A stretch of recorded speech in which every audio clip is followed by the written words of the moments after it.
Hello, and we are back. We are back again to be talking about sports, and of course, it is the IPL auction day. So we are here to talk about the IPL teams, the strategies, what really goes behind the scenes of forming a championship unit, what you see at the end of the IPL.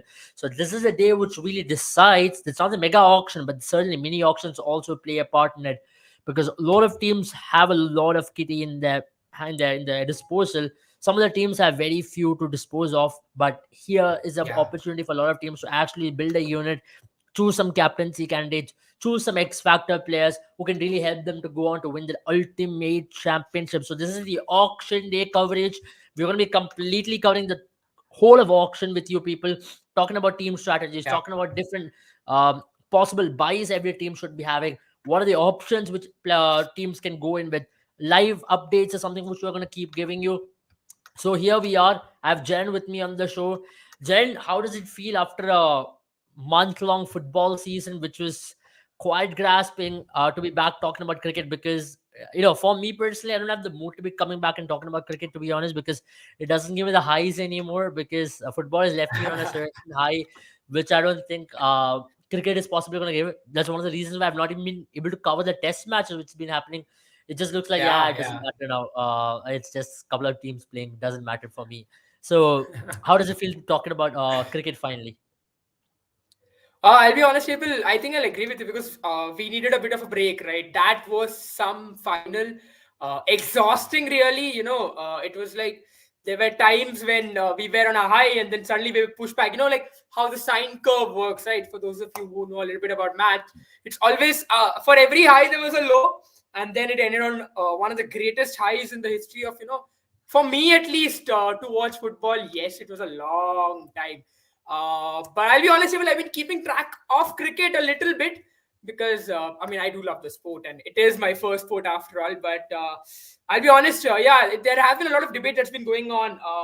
Pakistan got whitewashed by England, which is something really interesting. The English brand of Test cricket is turning out to be really good. But today, what we're here to talk about is the Indian Premier League and the auction, which is very peculiar to IPL itself.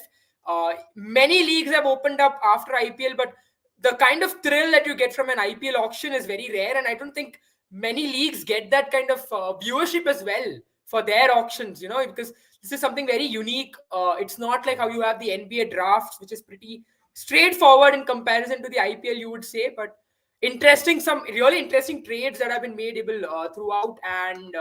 Some teams, obviously, as always, some of the teams, especially Kings 11 Punjab, once again looking to rebuild their I don't know what 15th rebuild maybe every season they tend to be rebuilding. And you also have teams like Mumbai Indians who are very much unknown in an unknown territory, right? Where you don't see them clear so many players out. They are now done with the they're finally done with that kind of strategy that they decided, right? Team for the future, because it never really works, isn't it, Abel? Because in an auction, you always have to make a team for the present because you don't have the kind of luxury to keep your team with you for a long time because of the mega auction system that comes in. There's always a cycle that comes. So if you're building a team for the future, you really should look for 5 to 6 players who will form your core because your whole team is not going to stay with you for a long time. I mean, I think that mega auctions whole point of mega auction has finally been taken off in IPL is what we are hearing. So I don't think we're gonna have any more That's mega going to be auctions. interesting. Hence, I mean, I think for me, Abel, that's really important, right? Because I feel it undoes a lot of hard work that these teams do. Because you have to understand, yeah, I understand you have to set back, that whole circle so that competition remains. But what do you reckon, Abel, about that? Because I really feel if, for example, a CSK, right, they work hard, they build a team, and then to have all those players let go, especially when these teams put in a lot of efforts, right? Mumbai Indians, CSK, Delhi as well in the recent past. We've seen they put a lot of work into player development, and then to make all that player development and see that player perform well for some other team, that really hurts, isn't it? it does, it does. And I I mean, think a mega if you have auctions to are go not into a fair. yeah, if you have to go into a football model of things, you can't continue to Yeah, have this mega auction. I think it's just like putting a whole water on a complete foundation of what you've actually built, and you are letting it to absolutely crumble, which I don't think is the ideal way to go forward in any structure, even corporate structure, or either in any ways of life. You should have a structure which you build.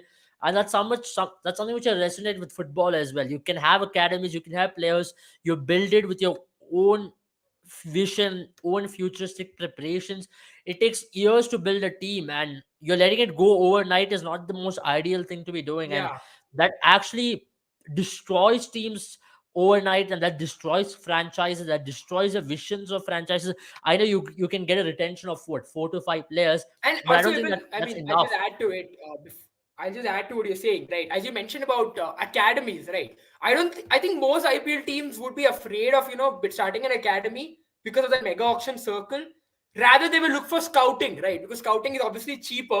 Just sending one person, you're paying for one person's expenses really, and that one player picks up a player whom you can probably you get him in cheaper for the auction, and then maybe when the mega auction comes you hope to retain him or not. It's low risk as well because you're not investing in the player as much as you're investing in the scout. But Hmm. once that mega auction, I mean, I love mega auction. Don't get me wrong, it's great to watch as a fan, but as someone who maybe is part of the franchise, it is heartbreaking really. And to see your player go, and someone you've invested in. But maybe once that mega auction thing is done away with, it becomes more where teams will start to, okay, fine, understand that once we get a player, he's ours unless we don't want to, we don't want him in the team. And that really helps for the players growth.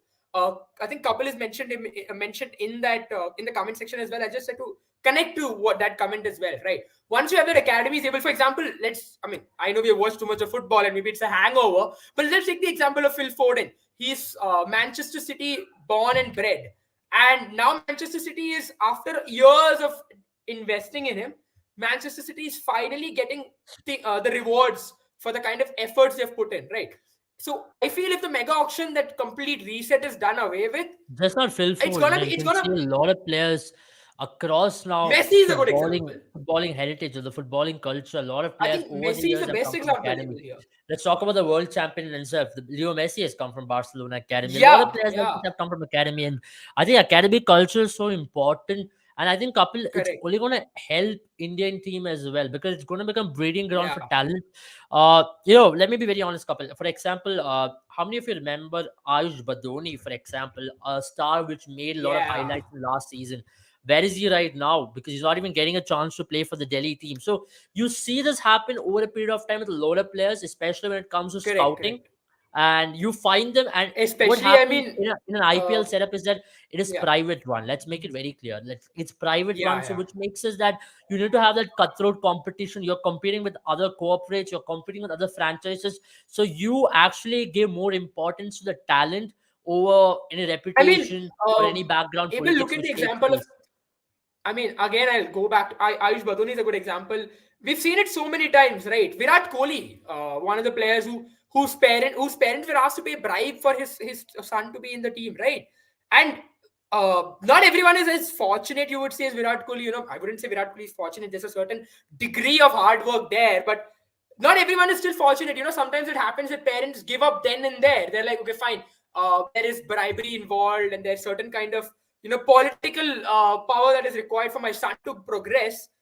I really think that hurts a lot of players. A lot of players in India could have gone on to have greater futures if not for the politics that happens. And you have to understand these associations have, they have, what do you say? They basically are democratically elected. But when there is democratically elected, elections, it's always politics that comes into picture and not really, the overall growth for a particular organization. But that's what is different about IPL or any other league as such. Even international cricket, you've seen how many times that politics plays an important role there, and many times the dirty laundry of these cricketing associations really spills out in the open, and we realize how much politics is actually being played in the background. But you don't see that often with these franchises, because at the end of the day, their goal is to earn money. That can be good for the sport, that can be bad for the sport in different ways.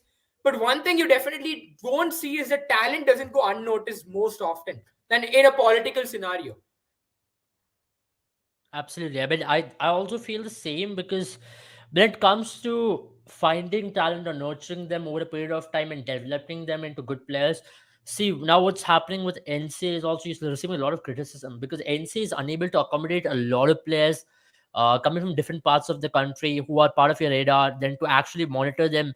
individually, give them the right insight. Hence, you're seeing a lot of injuries also take place over a period of time, which is not ideal for an Indian cricketing circuit or Indian cricketing ecosystem, which we've been now having to face a brunt of it, right? Couple, which you're partially right, because Indian teams underperformance has to do a lot with a lot of it has to do with ideologies which does not match. It has to do with ideologies Yeah. which are not modern enough, And I and which mean, I think is a I think different even scenario in IPL. And I yeah, think that's where I think here we have a question. Here's we have a point which is maybe Shaurya, which says that IPL should move to football model. I think we've had an intense debate on this particular topic, which we've yeah. covered it, which we've all felt that IPL should be moving into a football model, or rather, cricket should be moving into a football model where you're going to see club I cricket mean, I think throughout the Abel, year, it and that's is. the way ahead. I think Abel, it is coming to it. Shaurya is right. International cricket is boring, and there's a reason for it, Shaurya. Because let's talk about the India versus Bangladesh Test match, right? It is very important, you would say, because of the ICT. I mean, the Test Championship rankings. India needs to win almost. Can only lose one Test match that is left for them in this in this circuit of fixtures. But still, the reason why international cricket is boring, Shaurya, is because matches don't actually matter as much. In IPL, for instance, when Chennai loses to Mumbai, you know why they matter as much or why fan rivalry is so high? It's because if Chennai loses to Mumbai, it's not only the pride that comes into picture. There's also the fact that it hurts Chennai's chances to go into the playoffs or Mumbai's chances to go into playoffs. Every match has a certain value to it, and that's the reason why there is a lot more importance to it. A lot of what do you say? Every match becomes important, and every match players also have to give it their all. And when you structure a league or when you structure a tournament, it you structure it looking at the players and their fitnesses, right? I mean, the fitness, right? You're still able to accommodate players, but when you have a structure where the cricket boards are looking for, are looking to make fixtures, they actually wouldn't worry about, let's say, IPL happening, or they wouldn't worry about domestic circuit happening. They wouldn't worry about. So they are only looking at what New Zealand, for instance, wants to do and how New Zealand cricket board can earn money from that. And that's where it really hurts players. But if you have a football kind of a model for cricket, I'm talking in general, where you have a league already made, then it is very democratized. Everyone is earning a certain amount of income based on their success. And that's why you have to look at football model and appreciate it, because even teams like Barcelona, if they don't do well for 2 years, it hurts their finances. I mean, that's the only way ahead as well. I think it'll also help these teams to also set up an ideal vision. See, there's no problem with inflow of money in the cricketing ecosystem, at least in India. That's not an issue at this point. Hence, a lot of Yeah. players and a lot of teams want to invest or come to India because of the very fact that Indian cricketing ecosystem or the IPL model has been very successful. Hence, you've been able to compete with the top three richest leagues in the world. You're talking about NFL, NBA, MLB, and IPL. You're putting them in the same bracket. Now, IPL is the youngest of them all because IPL is what started Yeah. 15 years ago, and you're talking about NBA, MLB, all started 100, close to 100 years. So you're able to compete with these leagues in such a short period of time. You've already won one of the biggest ever broadcasting right deal.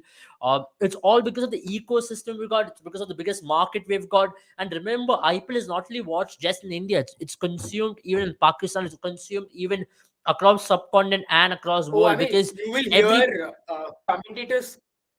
I mean, you will hear commentators talk about what's happened today, well, in the Big Bash or in the Indian Test series, and you will even hear them talk about things like this in a domestic circuit where you don't actually expect. I mean, they won't be talking about, let's say, an India Bangladesh series most often as they would be talking about an IPL in some other country, right? It's happening in Kochi, but whatever happens today in Kochi is going to be spoken all across the world, yeah, and that's that's just the something which is option. not that is something which you're gonna have over, which you have been seeing over the last 15 years. It's gonna keep on going. It's gonna only increase in Yeah. terms of its magnitude in the next 20 years or so. We do not know where exactly IPL will be heading into, but definitely there is a possibility, there is a scope where you're gonna see academy-based system which can be implemented. And I think with no more mega auction in the future, I think that's the ideal way to go ahead. You can actually nurture talent. You can actually make them play in these academy outfits. You can have them actually be generated over a period of time, which I think is an ideal way to go in terms of business model, in terms of the brand value, in terms of every single thing. I think that's the most ideal way to go for an IPL team as well, because then you're gonna see a recall value for every IPL franchise. See, if you're gonna develop a Sanju Samson, Sanju Samson and Rajasthan Royals is a story which you're going to remember, which you all know, because the moment you take name of Sanju Samson, you remember him with Rajasthan Royals more than with even Delhi Daredevils over a period of time which he has played for it. So those stories like Virat Kohli and RCB, MS Dhoni and Chennai Super Kings. So you're going to see more of these stories build up with academy system, which is going to be put in place. You're going to see youngsters, 19-year-olds, 20-year-olds actually making a mark through IPL more than any other system. So, which I think is good. Not just Indian players. You might also see foreign players coming to India, being part of the academy setup, who want to be part of the Rajasthan Royals academy setup, actually gain a name over Yeah. here, play. Maybe they I might not mean, get to play domestic you cricket, have but to. You definitely they also will might look get. at, yeah, especially Yeah, able. go You'll ahead. probably look at some of the associate nations, right? Who will be looking for that kind of an opportunity to come and be a net baller, for instance, in an IPL team, and then obviously if an academy is there, be part of these academies. You might even see, like for example, with the outcome of SA20 that's going to be held in January, February. You might see these kind of leagues now. Obviously, Rajasthan Royals is a good example because they've got the Barbados Royals now. They've got the Palbur Royals, if I'm not wrong, that's the right name. Hmm. And all these teams, right? All these branches of these franchises will become. You would call them sort of a pseudo academy because these now become feeder leagues to the IPL, and we've seen that happen in football, for instance. Many leagues in football are the feeder leagues for like La Liga or Premier League. In the same way, we'll see this happen in cricket as well. You're seeing a franchise ecosystem really build in the background of international cricket, because there are two factors here. As Shaurya mentioned, some of the very modern. I'm sorry, Asil. We will try to, I mean, I think it's me who's been doing the table a lot. But we'll see that happen to. We'll see that happen, a lot more because there's an ecosystem which is building up now. In the background, able because there are two things that's happening. As Shaurya says, international cricket is getting more and more redundant, and these franchise cricket is getting more and more exciting. So when that keeps happening, you'll see the money flow from international cricket to the to these franchise leagues. Yeah, I mean that makes absolute sense as well. But I also think okay, just answering Helga over here, Helga Freuler. See, Helga, I think we'll be talking about football. I don't think football is going anywhere. So we'll be talking about football this Saturday and hopefully on the weekends. We want to cover every league as much as possible, not just in one episode, but we want to do three separate episodes: one on La Liga, Bundesliga, and also on the English Premier League, because things are intensified there. Because you already have an EFL Cup which has begun. Last night was a very good game where Manchester City got past Liverpool in a very, very high scoring game. Yeah. First intense game after the World Cup, and you saw the quality of game was right up there. Uh, Erling Haaland back to where he's left off, where he did leave off before the start of the World Cup. So these kind of things have been happening, which is quite a good thing for football ecosystem. We're going to have Champions League, which is going to start in another couple of months. Of course, now we're going to have now with the bigger break now, you're going to have non-stop football, which is going to be in action, which is good. Which is good. I think football is not going anywhere. For a lot of football fans, they would want to have a very good season because some of their teams do not do well in the World Cup. So they would want to see at least their club footballing teams do well and finish well at the end of the season. So football is not going anywhere. And so we'll be back the weekend. The weekends are for football, and we're going to be covering it in depth. So you don't have to worry about that. And we are going to really make sure that the coverage, tactical analysis of every team, what can every team do? Because now it's the second half. Now it's the most important phase in the footballing action as well. But now getting back to cricket, Azil, yeah, we'll definitely take a note of that. I've taken that note. We'll make sure it's much more civil. I also understand that we don't want it to sound like one of those TV channels where everybody shouts. We wanted to make sure it's as civil as possible. Everybody gets to make a point. So, yeah, talking about that, international cricket is boring. Jaren, I think we'll move ahead into teams right now. I think it's about time we bring the Yeah. defending champions on the screen. We are just half an hour away from the main auction. So, defending champions is the first team what we have on the stage. The Gujarat Titans. They've spent 75.75 crore. They have 19.25 crores left with three overseas slots and seven slots left. They totally now have close to 20 players have already filled in that. It's already five players are overseas from that particular slot. Defending champions let go of Lockie Ferguson, one of their ace spaceman in their journey. Let go of Gurbaz, who was not really their main player, but was definitely considered as a backup. They've got Matthew Wade in the score. They've got Rashid Khan. They've got the captain himself, Hardik Pandya, who's possibly going to be the Indian T20 captain as well now. So How do you see this Jaren now shaping up for the Gujarat Titans? They've had a fantastic campaign. They've got players who are in incredible form, like so Shubman Gill, David Miller, Rahul Tivatia, Rashid Khan, Alzari Joseph, Mohammad Shami. It's a huge pool of players. Now, for them going ahead into this auction, who are they going to really target? Is it going to be an overseas fast bowler who they really want, or they would want a all-rounder like Sam Curran, or they would want a Cam Green to really come in and actually give even more depth into their batting?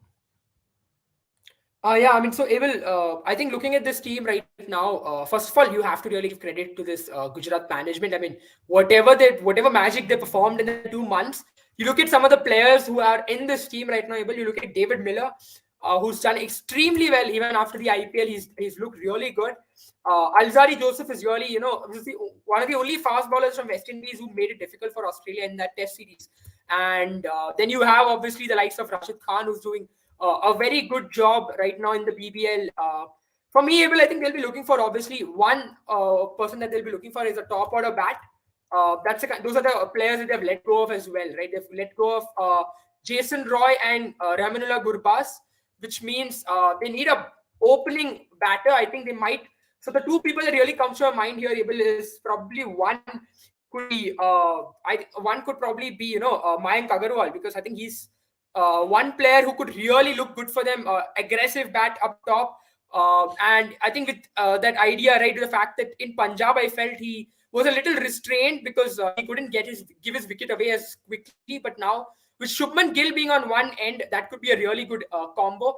But again, I think for me, a perfect player for them, if not Mayank Agarwal, would be Riley Russo, because I feel with Shubman Gill being on one end, that's one thing I felt Gujarat struggled a little bit because they had Ridhiman Saha. They tried Matthew Wade, did not work out really for them because Riley Russo could be that one player who could bring in that early impetus, right, and allow Shubman Gill to bat, take the pressure off of him, score maybe 30 or 15, 30 or 20, and put that pressure in the power play against an opposition team. And if required, he can score 100 because we know how well he performed in the T20 World Cup as well. He looked good for them, for South Africa, and I think even in an India series, he even though he did not really perform consistently, I still think he's got it in him to do well. He has some prior IPL experience as well, so I think he's a very good pick for them. Mayank Agarwal, I feel, is not a bad pick because he's an Indian player, but for me, the reason I prefer Riley Russo over Mayank Agarwal is because he's got that aggression up front.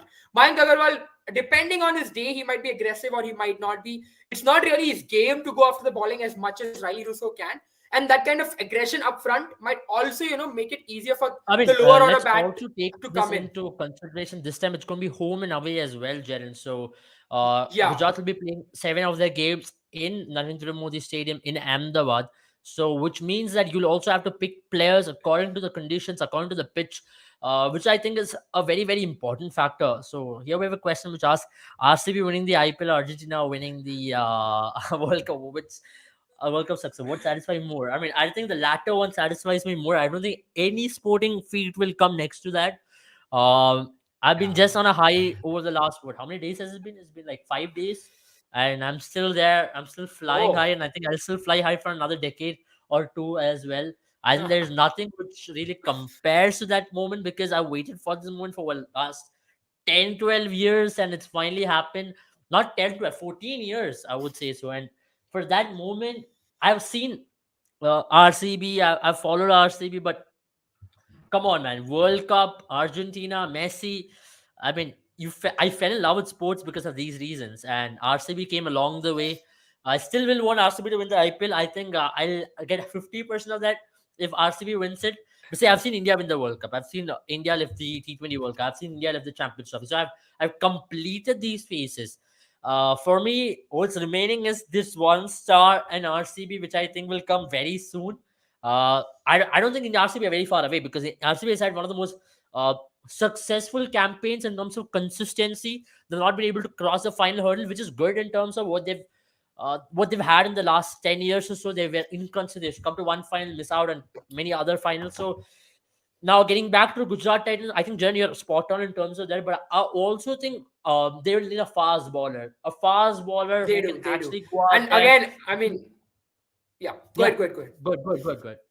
I mean, what I was saying is, Abel, yeah, you're right. They need a fast bowler because they've again let go of Lockie Ferguson. So that means they are looking for a fast bowler as well. Yeah, I also feel Sam Curran is going to be in the radar for a lot of teams, but I don't know if Gujarat really needs Sam Curran at this point. They might, you can say, there is a possibility who can go to Gujarat in terms of the pocket, in terms of the value they have, in terms of the pocket they have. They can actually Hmm. splurge quite a lot for Sam Curran, but still, I don't think Gujarat will be knowing that. Now, let's look at the pool of fast bowlers they have, right? There's an Adam Milne, Richardson, there's a Reece Topley who can be a better option than a Yeah. Sam Curran at a value buy who can actually go. There's a Chris Jordan who's a possible buy who they can go, uh, which I think is a very decent buy. I think some teams should look at Chris Jordan. There is Ben Stokes who if Gujarat want can actually try, but I don't think they'll go that way because it's not needed for the No, I Gujarat mean, Titans. There's also yeah. Jaydev Unadkat, a Gujarat homegrown player, a player from Gujarat. There is a local connection. India Hmm. call up now there with him. But I still think they might go in with someone like, there's a possibility they can go in with a Richardson, or they can go in with a Jason Holder as well if need be, alongside a Reece Topley. So these will be definitely the options which Gujarat Titans will be considering. And at the same time, an Indian batter in the likes of Mayank Agarwal, because Mayank Agarwal and Hardik Pandya has very good connection. There's definitely a Hmm. decent amount of connection there. So there are high chance of Mayank Agarwal can end up being there. But final thoughts on Gujarat Titans before we head into the auction. Who do you think can be a sure shot pick for Gujarat Titans in your opinion? That's a tough one. Well, I really think they are going to be, going all guns out, as you mentioned, for Mayank Agarwal. I already mentioned Riley Russo. I'll mention another player, Abel, while you did speak about it. And a very interesting player for me, how he's going to do this auction is Joshua Little. Because I think in the big grounds of Gujarat, and we've seen sometimes in Gujarat, it tends to spin a little bit. It tends to be a little dry as well. I think Joshua Little can be a very smart pick because he's someone who's gone under the radar as well in terms of auction. A very good substitute, I would say, for Sam Curran. Yes, maybe he's not had that kind of exposure that Sam Curran has had, but that's the kind of management this Gujarat Titans team has, right? So I think Hmm. he can be a player for them for a long run. And I'm very interested to see how he performs this auction. Interesting. I also feel Joshua Little will be targeted by Chennai Super Kings because he was part of the net ballers of the Chennai Super Kings, and the outfit has got enough eye on him. They've really spent enough time researching on him and have spent enough time with him. So they might have seen definitely a thing or two about it. Now, definitely the star after that World Cup hat trick, etc. So there will be other teams also who will be eyeing on Joshua Little, but let's see. There could be a possibility where Joshua Little also goes unsold. Just remember that Joshua Little had a very good Yeah. World Cup because it was playing in Australia. Now the conditions are totally different. The pitches are going to be much more flatter. Though it's a left arm angle, he's got variations in him. But remember, in smaller grounds, he could still go for a lot of runs because he's still inexperienced Hmm. when it comes to handling pressure, playing for a big franchise. Even if he gets picked, I don't think he'll be a sure starter for any of the teams. He could be a backup for a left arm pacer in your team, which is quite likely. Yeah, absolutely. I mean, I won't be surprised if that happens, Sibyl. But the only reason why I see Joshua Little might, be under the radar is because he is a good replacement for Sam Curran. I mean, obviously, Sam Curran is what you're looking for, is the ideal. But I won't be surprised if 10 teams in this IPL auction will bid for him, at one stage. And Joshua Little is someone who teams might be still skeptical of going for him. And he is someone who can grow a long way. So that's where, I feel chances are you might actually look at him and say, okay, there is a possibility here because there are teams who are looking for a death baller, and he could be a death baller if not today or in a few years' time. And death balling is a very, it's a currency which is rare in auction, especially a mini auction. So that's where I feel there is some chance for him. But let's Yeah, I see. mean It all really depends on how things go, right? The purse I and mean, a lot of things dynamic really come of into picture. auction is so much more different compared to, especially a mini Yeah. auction is so much more different compared to a mega auction. So you need to keep a lot of things in mind, especially when you're trying to curate for a team, when you're trying to orchestrate a bunch of players who you really want in your team as well. Because it's never easy, especially when you're talking about the players you want are not the ones who you usually get. So you'll have to really be smart in terms of the buys you have because you have limited budget. For example, a team like Sun, I think we'll go to the next team before that. I think we have less time. So let's go to Rajasthan Royals. Yeah, yeah. Rajasthan Royals, been a very impressive team so far in terms of their buys, in terms of the retentions they've had. They released few big players, but at the same time, they've been the finalists because of their heavy bowling lineup and also the man on the screen. That's Josh Butler, who had a phenomenal Yeah. IPL, scoring 400s, taking the team to the final, and they were very close to getting another championship up their sleeve. So unfortunately, they missed out. So, Jen, coming to you on that, they had certain glaring holes in the last season, especially when it came to the middle They order. did. They did. The lower middle order, they did not really have a lower middle order. You saw Ashwin batting a number 3 for them at times. Jimmy Nisham not being able to do their job. Riyan Parag faced a lot of criticism in terms of him not being able to do a job. So that's definitely a thing which they'll have to do, right? In terms of filling in their lower middle order is a thing which they'll really have to go hunting for. Let's look at the purse they have available. They've got 13.2 crore only left. They have they've retained 16 players. They've got 9 slots to fill. They've retained 4 overseas players in that 16 Hmm. players. They've got 4 overseas options left at this point. Who do you think will be their possible option they'll be looking at in this auction? Because they'll definitely want an Indian middle order bat. Uh, it's a very rare commodity once again. An Indian middle order bat who can actually do a job for you, who can actually go in there and change the game. Maybe Riyan Parag is a player they're trying to develop, though they have a Shimran Hetmeyer with them. But an Indian middle order, Indian all rounder, a slot which they'd want. Who are your options, especially to fill up this Rajasthan Royals squad, especially to strengthen the lower middle order, or to get an overseas all rounder, maybe to get back someone like a Ben Stokes into the lineup, who can bring in that leadership I acumen think along Abel with Jimmy Ben Santana. Stokes. No, I think Abel Ben Stokes is too much. It's really out of their pockets. Really, I don't think they can afford him. You expect someone like a Ben Stokes to go for the purse that is left with Rajasthan Royals, right? They have 13.2 crores left. That could be the price tag on some of the best players in this time's IPL, because you've got someone like a Kings 11 Punjab who is hoping for some experience. You've got an English camp who would be really, really hoping for their test captain to come and be part of the Kings 11 Punjab squad. So I really don't think Rajasthan Royals might get him, but I think one good option, Abel, obviously, some of the players that they've released are a lot of them are seam bowling all rounders.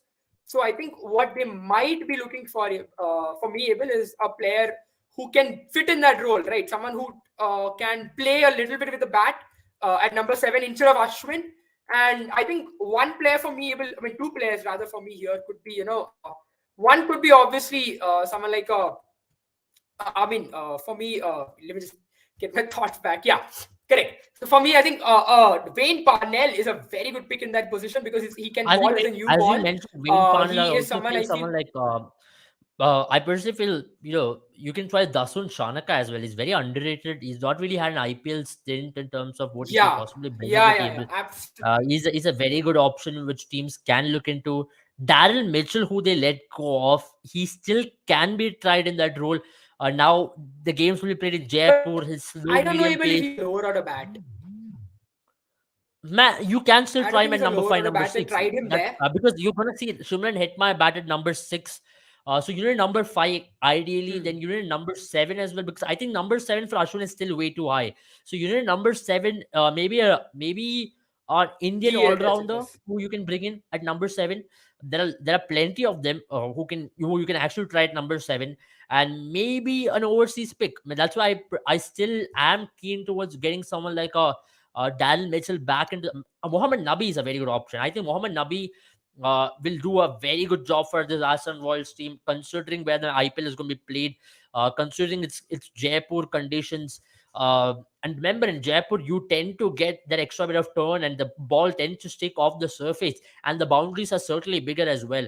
So remember, so if you have someone like a Mohammad Nabi, it's just value for money, and you can actually deploy him at different times. So Ranga Rajappa has asked, like, who are the best young players to watch out for? I think N Jagadishan is one player who comes into my mind at this point. N Jagadishan is certainly going to have a big Yeah, auction yeah. for sure, because the kind of form he has shown in red ball and 50 overs.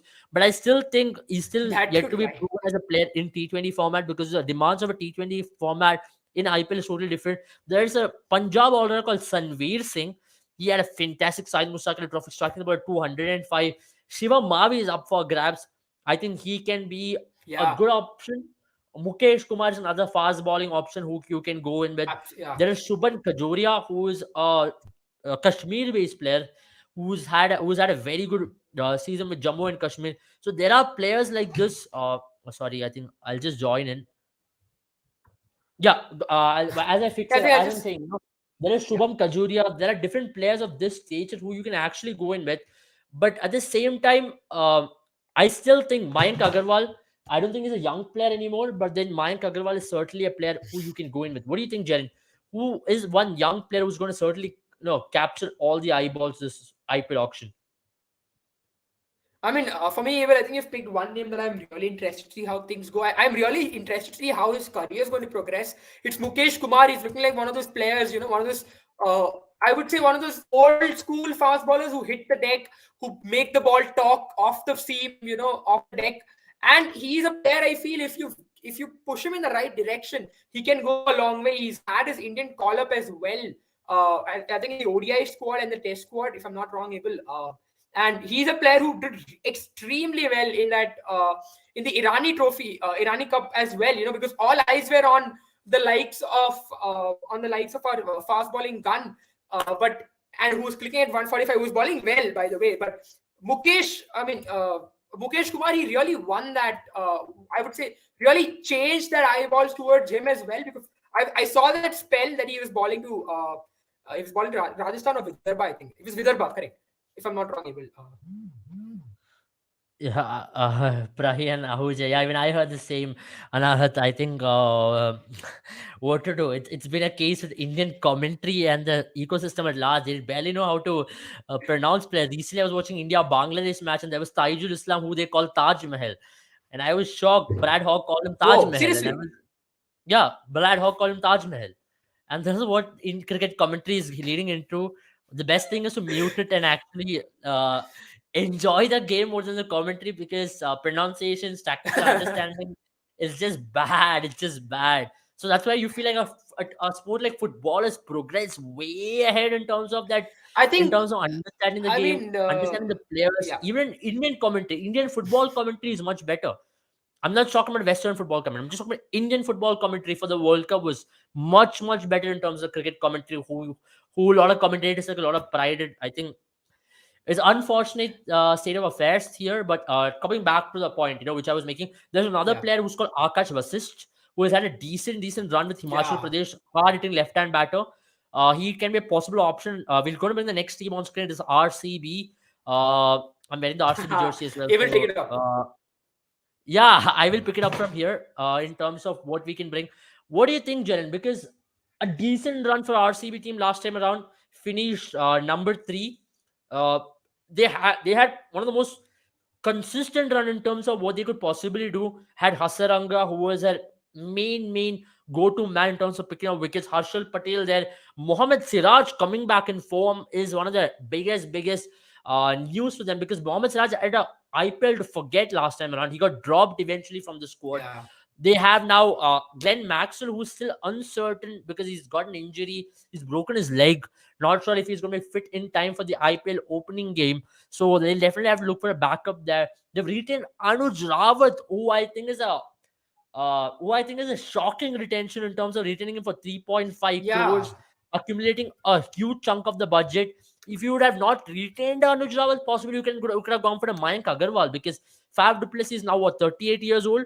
He's possibly got now couple of IPL more to one more season to go. Ideally, you could have brought in a local boy, Mayank Agarwal, who's had enormous record in Chinnaswamy Stadium. RCB will be back to playing in that small ground of Chinnaswamy Stadium where they really don't like playing. If you look at RCB's success over the last 3 years, there's a certain factor attached to it, which is them not playing in the Chinnaswamy Stadium. Now they're going to be back playing in the Chinnaswamy Stadium. How do you see this team shaping up? Because Dinesh Karthik is still a heavily reliant finisher for them. So they have some glaring holes to fill. But there is a consistency factor with this team that they've given them the longer rope, which they made them believe that, see, we're gonna do us this job. We certainly believe you can give us this job. You can certainly do us this job. And there are certain players who've done a very decent job for them, like some Mahipal Lomror, likes of Shahabas Ahmed, Dinesh Karthik, Harshal Patel, Hasaranga. Very good bowling attack.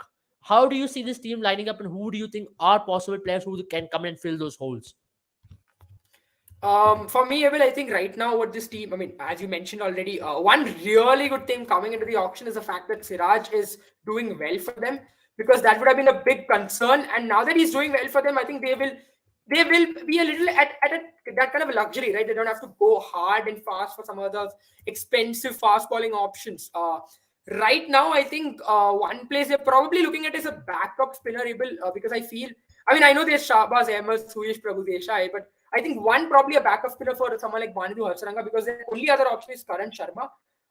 And another example, I think another option that I think of is Shakib Al Hassan really. And the reason I say that is because he could be a like-to-like replacement, mirror image replacement for Maxwell in case he's not available for some part of that tournament. He could come and fit in that role because he can be a very handy bat and an extremely wily spinner on that RCB pitch or on the in the How do you Bengaluru pitch. see He the could be. how do you see the possible opportunity of bringing in someone like a Mehdi Hassan Miraj, who's had a very good series against India? Usually, what happens is when a player goes on to have a decent series against India, he gets noticed, and he's a value for money kind of player. He can ball, he can field well, he can maybe come in to bat anywhere in the top six. You can use him as a pinch hitter. You can possibly fit into the dynamics of a Chinnaswamy Stadium because it's a smaller ground. If he has a longer lever, he can actually clear the boundary as well. So the first player up for the grabs is Kane Williamson here, Jaren. Where do you see him landing up, or do you see him going unsold? Evil. I was just hoping he wasn't the first player, because I don't know, bro. I won't be surprised if he goes unsold, because he's just had that kind of a horror run really as So a Gujarat player, as a Titans have T20 bidded player. for Kane Williamson at this point, Oh Jaren. wow, he doesn't go Very unsold. surprising.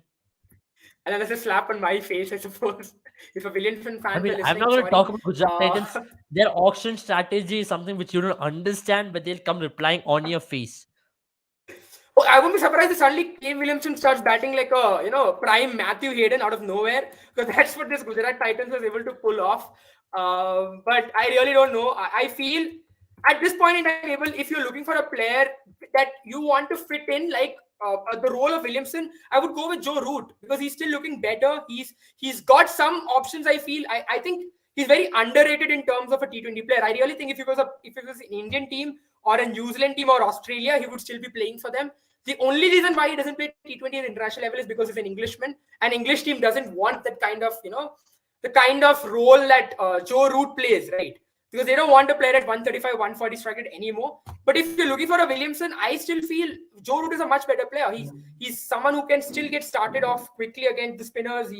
He's got some options as well from the last time he's played in T20 cricket. He's got the lap shot perfected. And he's playing an aggressive cricket as well in baseball, which is something that we're seeing really. It saw in Pakistan as well. He tried to attack bowlers. He was playing scoop in white ball format. So I think Joe Root is a Are better you surprised that RCB are going behind Harry Brook? I think it's a very I good won't be player. Harry surprised. Brook in Indian I conditions won't be playing. surprised. That's a great pick. That's a great pick, Abel. I was just going to say, before we got cut off, I was just going He to has say Harry gone Brook up is to a key 2 player. crore at this point. Harry Brook, who I personally admire a lot. I love watching him play Pakistani Aisha. I think you will not want to hear his name ever again. But he's a very good player of spin. The way he sweeps the ball, I think he really fits into any of the Indian grounds. I think he'll fit into even a Chennai Super Kings for the liking. He's an He will. ideal He middle will. order bat. He can bat number 4 for you and actually win you matches. And win you matches single handedly because he has done that in Asian conditions not once, but 2 or 3 times in tougher Asian conditions and batting at a very good strike rate. It's just not him batting at a very mere strike rate, trying to rotate strike, trying to get stuck in the middle. He's batting at a very good strike rate and he's got that ability as well. So, how do you see Harry Brook? It's already gone up to 3.25 crores. Um, but Abel, there's one concern that I have for both Rajasthan and RCB. I feel Rajasthan and RCB, especially Rajasthan, I still feel RCB can look to fit him in, where Maxwell would have played if Maxwell is not fit. But I feel Rajasthan really don't need a Harry Brooks kind of a player, because when we saw Harry Brooks play in the lower order, right, for England, we did not see him have that kind of impact he had in the Pakistan series, right? I feel Harry Brooks is more of a number 4, number 5 batter, and I feel Does Rajasthan Harry have Brook that take gap wickets filled. as well? I don't know, Abel. I really don't think so. Because if he keeps He's never. wickets as well, it adds a different dimension also into your team. It's a very important facet now in the T20 game, right? If you have a player who can also step in terms of keeping wickets, because they already have Finn Allen, right? RCB. But Yeah, and It's I mean, 240. Do you see a last moment entry from a Sunrisers Hyderabad or a Punjab Kings over here? Because Punjab Kings, they have money in their hand. Now they can be a wild card entry from a Punjab Kings because look, they're building an English like setup. Trevor Bale is there. Owen Morgan part of the setup. Very much English. In English, they're going very much the English way. There's a possibility that Punjab might enter once at 7 crore or 8 crore, which I have a hunch about. I won't be surprised as well. Punjab does this so often, where they're like, if a player starts, going for hot cakes, as say, selling at a rate, So, a high rate. Sunrisers Hyderabad have entered the chat There now. we go. There we go. There we go. Aisha just says, that Pakistan team, a New Zealand team has arrived in Pakistan. Interesting, really, that series is going to be because Kane Williamson is not the captain anymore. Team Saudi has got the captaincy. I'm very interested to see how that series goes. But right now, Aisha, IPL is taking all the headlines, I would say. I think RCB can't go for Harry Brook anymore because they're just what 8.75 crores. It's between Yeah. Sunrise. I think Sunrise will just sweep it. There are 42 crores left in their budget. They can absolutely I think it's go for Harry Sunrisers, Brook. and I really don't reckon he will. I think Sunrisers, he fits in Sunrisers more than Rajasthan, really, because what we spoke about Sunrisers, right? We spoke about how Sunrisers' biggest problem was they had a top heavy team. It was Aiden Markram, Rahul Tripathi, Abhishek Sharma. All these lads play in your top order. And then you've got Glenn Phillips, Abdul Samad. Players who won't play in your top order as much, especially Glenn Phillips. So Harry Bruce could be the linchpin in the middle order. You fit him at number 4, number 5, ask him to, change the run rate from the 10th over to the 12th over. Yeah, what do you mean, Abel? What I don't understand what you're talking about. We're talking about IPL over here, Aisha, and yeah. So I don't think it is. Is it telecast in Pakistan? I'm not sure about that. I think it is. It is, right? I mean, Yeah. does Jio Cinema have any? I'm, I I'm will not get sure on about Google that. on that. We're not very sure about that. So Harry Brook has gone up to 8 crores at this point and is still going strong.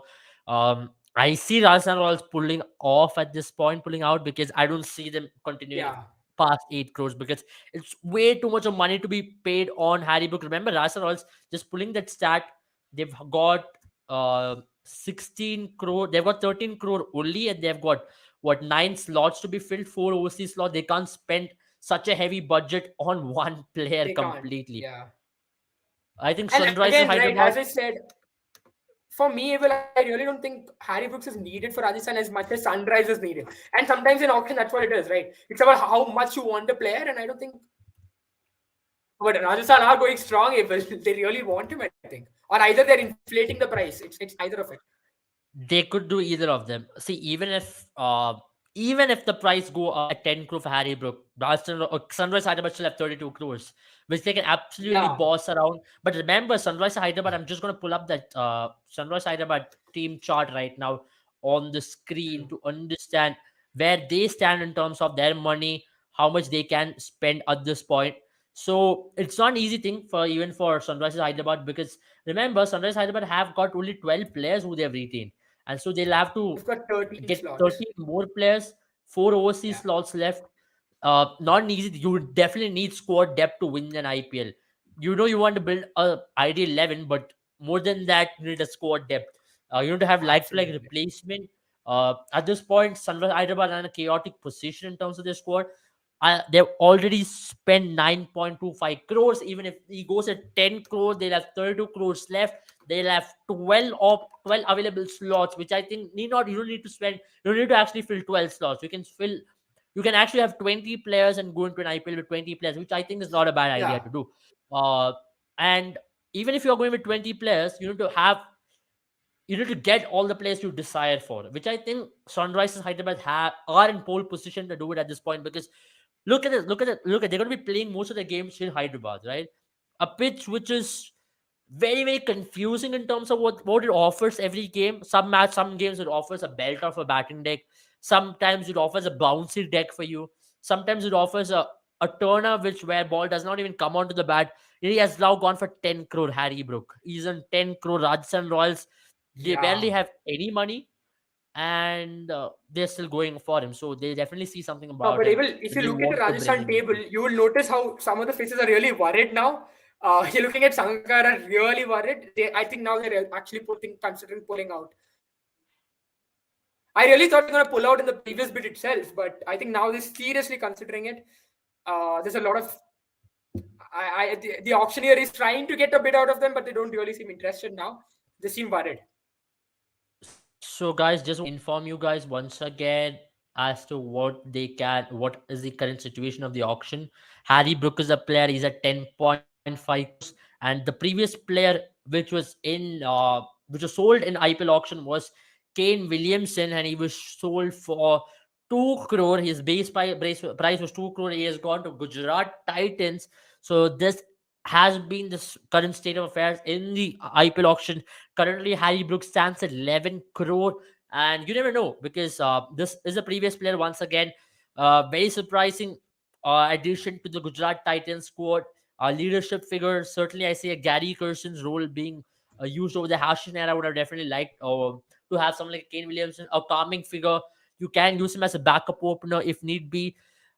He has gone at 11.75 crores at this point, and Rajasthan Royals still want 12 crores. 12 crores is what Harry Brooks stands at. Very, very interesting. I'm expecting Punjab to make a wild card entry now.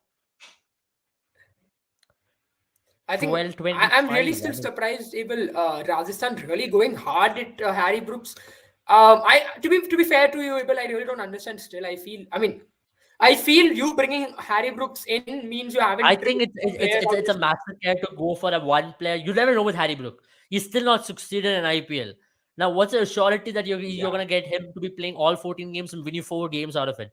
And which I you think need is a risk. You need him to be not only successful in Hyderabad or Rajasthan, Abel, you need him to be successful in Chennai. 13 or crores, you need him to be 13 crores. Is this a strategy from Rajasthan Royals to actually decrease SRH's budget? And Kavya Maran has been played around here. I mean, which is something which you see from a lot of teams because Kavya Maran, you know her in the auction table, she's very impulsive.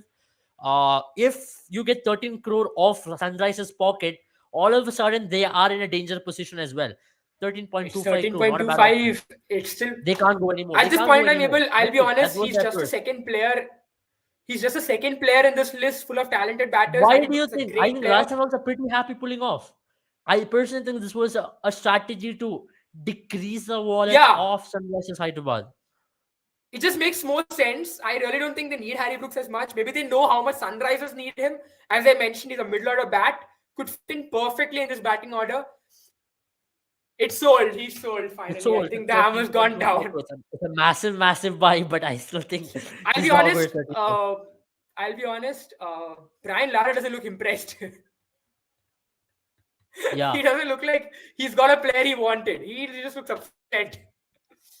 I think he's going to join a long list of coaches who were upset with Kavya Maran at the auction table. KKR fan, finally. Yeah, I mean, I was Hello, just. Sandeep, welcome. Hi, Mr. Sandeep, welcome on the show. Welcome on the show, Mr. Sandeep. What they call sand water. The man himself is here now. This is the moment for the man from Kolkata, the man who wears Kolkata on his sleeve. Here is the opportunity for the man from Kolkata to be here. And how do you feel, Sandeep Bani? How are you feeling? Why do you think Punjab is going after Mayank Agarwal? Does it make any sense for you? Why did you sell him? I'm not quite sure, and I was expecting the big bucks for Harry Brooks definitely, but Hyderabad. I was expecting Hyderabad and Punjab. I have a feeling it is to increase the price of Mayank Agarwal, and it'll be very, very, very funny if Mayank Agarwal ends up in Punjab Kings again. Yeah, and probably the only strategy that Punjab Kings have right now is to sort of get Mayank Agarwal for a lower price than they acquired him in the last year. I mean, it doesn't make any sense for me. It doesn't make any sense. Absolutely. It does not make any sense to drop, to sort of let a player go and then go for him again. And it's just one of those things. I was very surprised that Kane Williamson went for 2 crores to Gujarat Titans to start it off because RCB going for Mayank Agarwal, I'm not surprised, but Punjab still baffles me quite a bit, man. Yeah, I think the only CSK is going after Mayank Agarwal now. I won't be surprised. They need a captaincy position. They need an opener as well. I feel if not an opener, then in a number 3, number 4 position. I think Mayank Agarwal can do that. Ambati Raidu has had a terrible domestic season. Not surprised really Yeah, because I'll they need tell a you what is captaincy going to figure in come this back at this point in haunting time. RCB is now retaining Anuj Rawat for 3.5 crores. Yeah. Who's been dropped out of the Delhi squad as well. He doesn't even get to play domestic cricket. You've retained a player for who's not good enough for any international cricket. You can see from a player if he's good enough, he's destined for success from the way he's approaching a game, but he's just not good enough. You can see just from his body language, he's just not good enough. And But talking about Mayank Agarwal and CSK, I think is a very, very good addition. To have CSK yeah. to he can play spin very well. Him and Chepok is going to be a value addition. Him coming in and But filling that role honestly, in the according to batting me, alongside someone like I don't Ruturaj see Gaikwad is Mayank going to be Agarwal as a ideal. middle order batsman excelling in IPL. He hasn't excelled so far in that middle order. He has I think done he's going to extremely bat well for opening. Punjab He's Kings going as to an open opener. with Ruturaj Gaikwad. Either I I don't think think you need to play most Devon likely, yeah. Conway in any circumstances. Yeah, but then I mean, again, for me, Devon it will. Conway and Ruturaj Gaikwad have had the results for CSK opening the batting for them. So But I still think Mayank Agarwal is going to help you a lot more when it compares definitely, to definitely. The Devon point Conway. Jerin mentioned that Ambati Raidu has not been in the best of forms. And if you see the average age of CSK players, I mean, none of them are getting any younger. The experienced batters that is in the middle order. So they would definitely need somebody of Mayank Agarwal's caliber to come in that middle order and play for the longer term. They have Sunrisers are Ruturaj going Gaikwad now. behind Mayank again. So, see, I told So you, for me, they Abel, are in a what I position to really boss think if around the CSK is auction. looking for, what I think CSK is looking for Abel right now is play Mayank like they played Robin Uthappa. Uh, so it'll be Robin Uthappa and sorry, it'll be Mayank Agarwal and Moin Ali who will keep swapping depending on who is the player who gets out. If Devon Conway gets out, it's Moin Ali who comes in. If Ruturaj gets out, it's Mayank Agarwal who comes in. And I think Mayank can do that job. I really feel with Punjab, there were a lot of other things that were going on. Right, there's also the fact that Punjab did not have that kind of batting lineup at many stages, and Mayank Agarwal was required to carry his bat. But for this CSK team, if he fits in, I don't think that's going to happen. Same goes with Sunrisers as well. Although for me, again, I feel Sunrisers don't need a Mayank Agarwal because they're a top-heavy team. They've got Aiden Markram. They've got so many top-order batsmen whom they've had to, fit into their middle order. And that's where I felt Harry Brooks is a better addition for them than someone like a Mayank Agarwal. But No, And at this honestly, I point in think time, that is this auction is going to be about SRH and Punjab Kings. I think they are going yeah, to make the most makes of sense. gains from this, Makes and sense. because they have Makes sense. Makes sense. they have to build the entire unit. They have No, to I start think from scratch. Sam Curran is going to the Punjab unit for sure at this point because they've got enough money to splurge.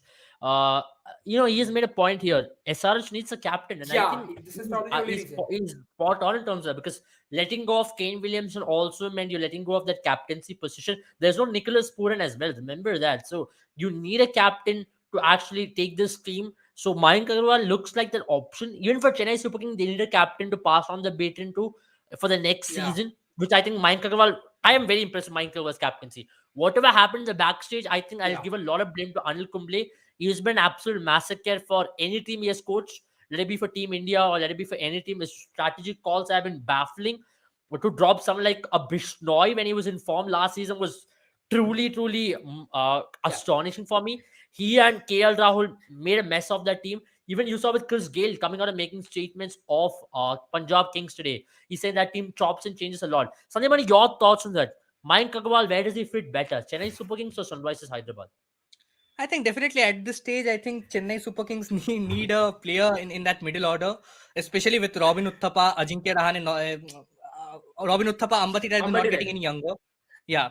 So they definitely need a middle order batsman. Speaking about Ajinkya Rahane, I think he'll be a very good fit for that Sunrisers Hyderabad camp with the captaincy option as well, because they have a lot of players that can. Aiden Markram can come in and score those runs, and Hyderabad, we have seen that they have gone for this new approach where they bat heavy and they come in and try to take the attack on the bowlers from ball one. There is Abhishek Sharma doing a brilliant job for them, opening the batting for them. With Kane Williamson and Nicholas Puran gone, I think somebody of Ajinkya Rahane's caliber and stability will be a good addition to the squad in that top order. Having said that, I think definitely Mayank Agarwal would be a better fit for Chennai Super Kings right now. Absolutely. Just reminding I our mean, for viewers me, once again where we stand in terms of the auction. Just reminding you, Harry Brook has been the biggest sale so far in terms of the two players. There have been only two players who've been sold so far. Harry Brook has been the biggest one. And if you look at Harry Brook, he was sold for 13.25 crore.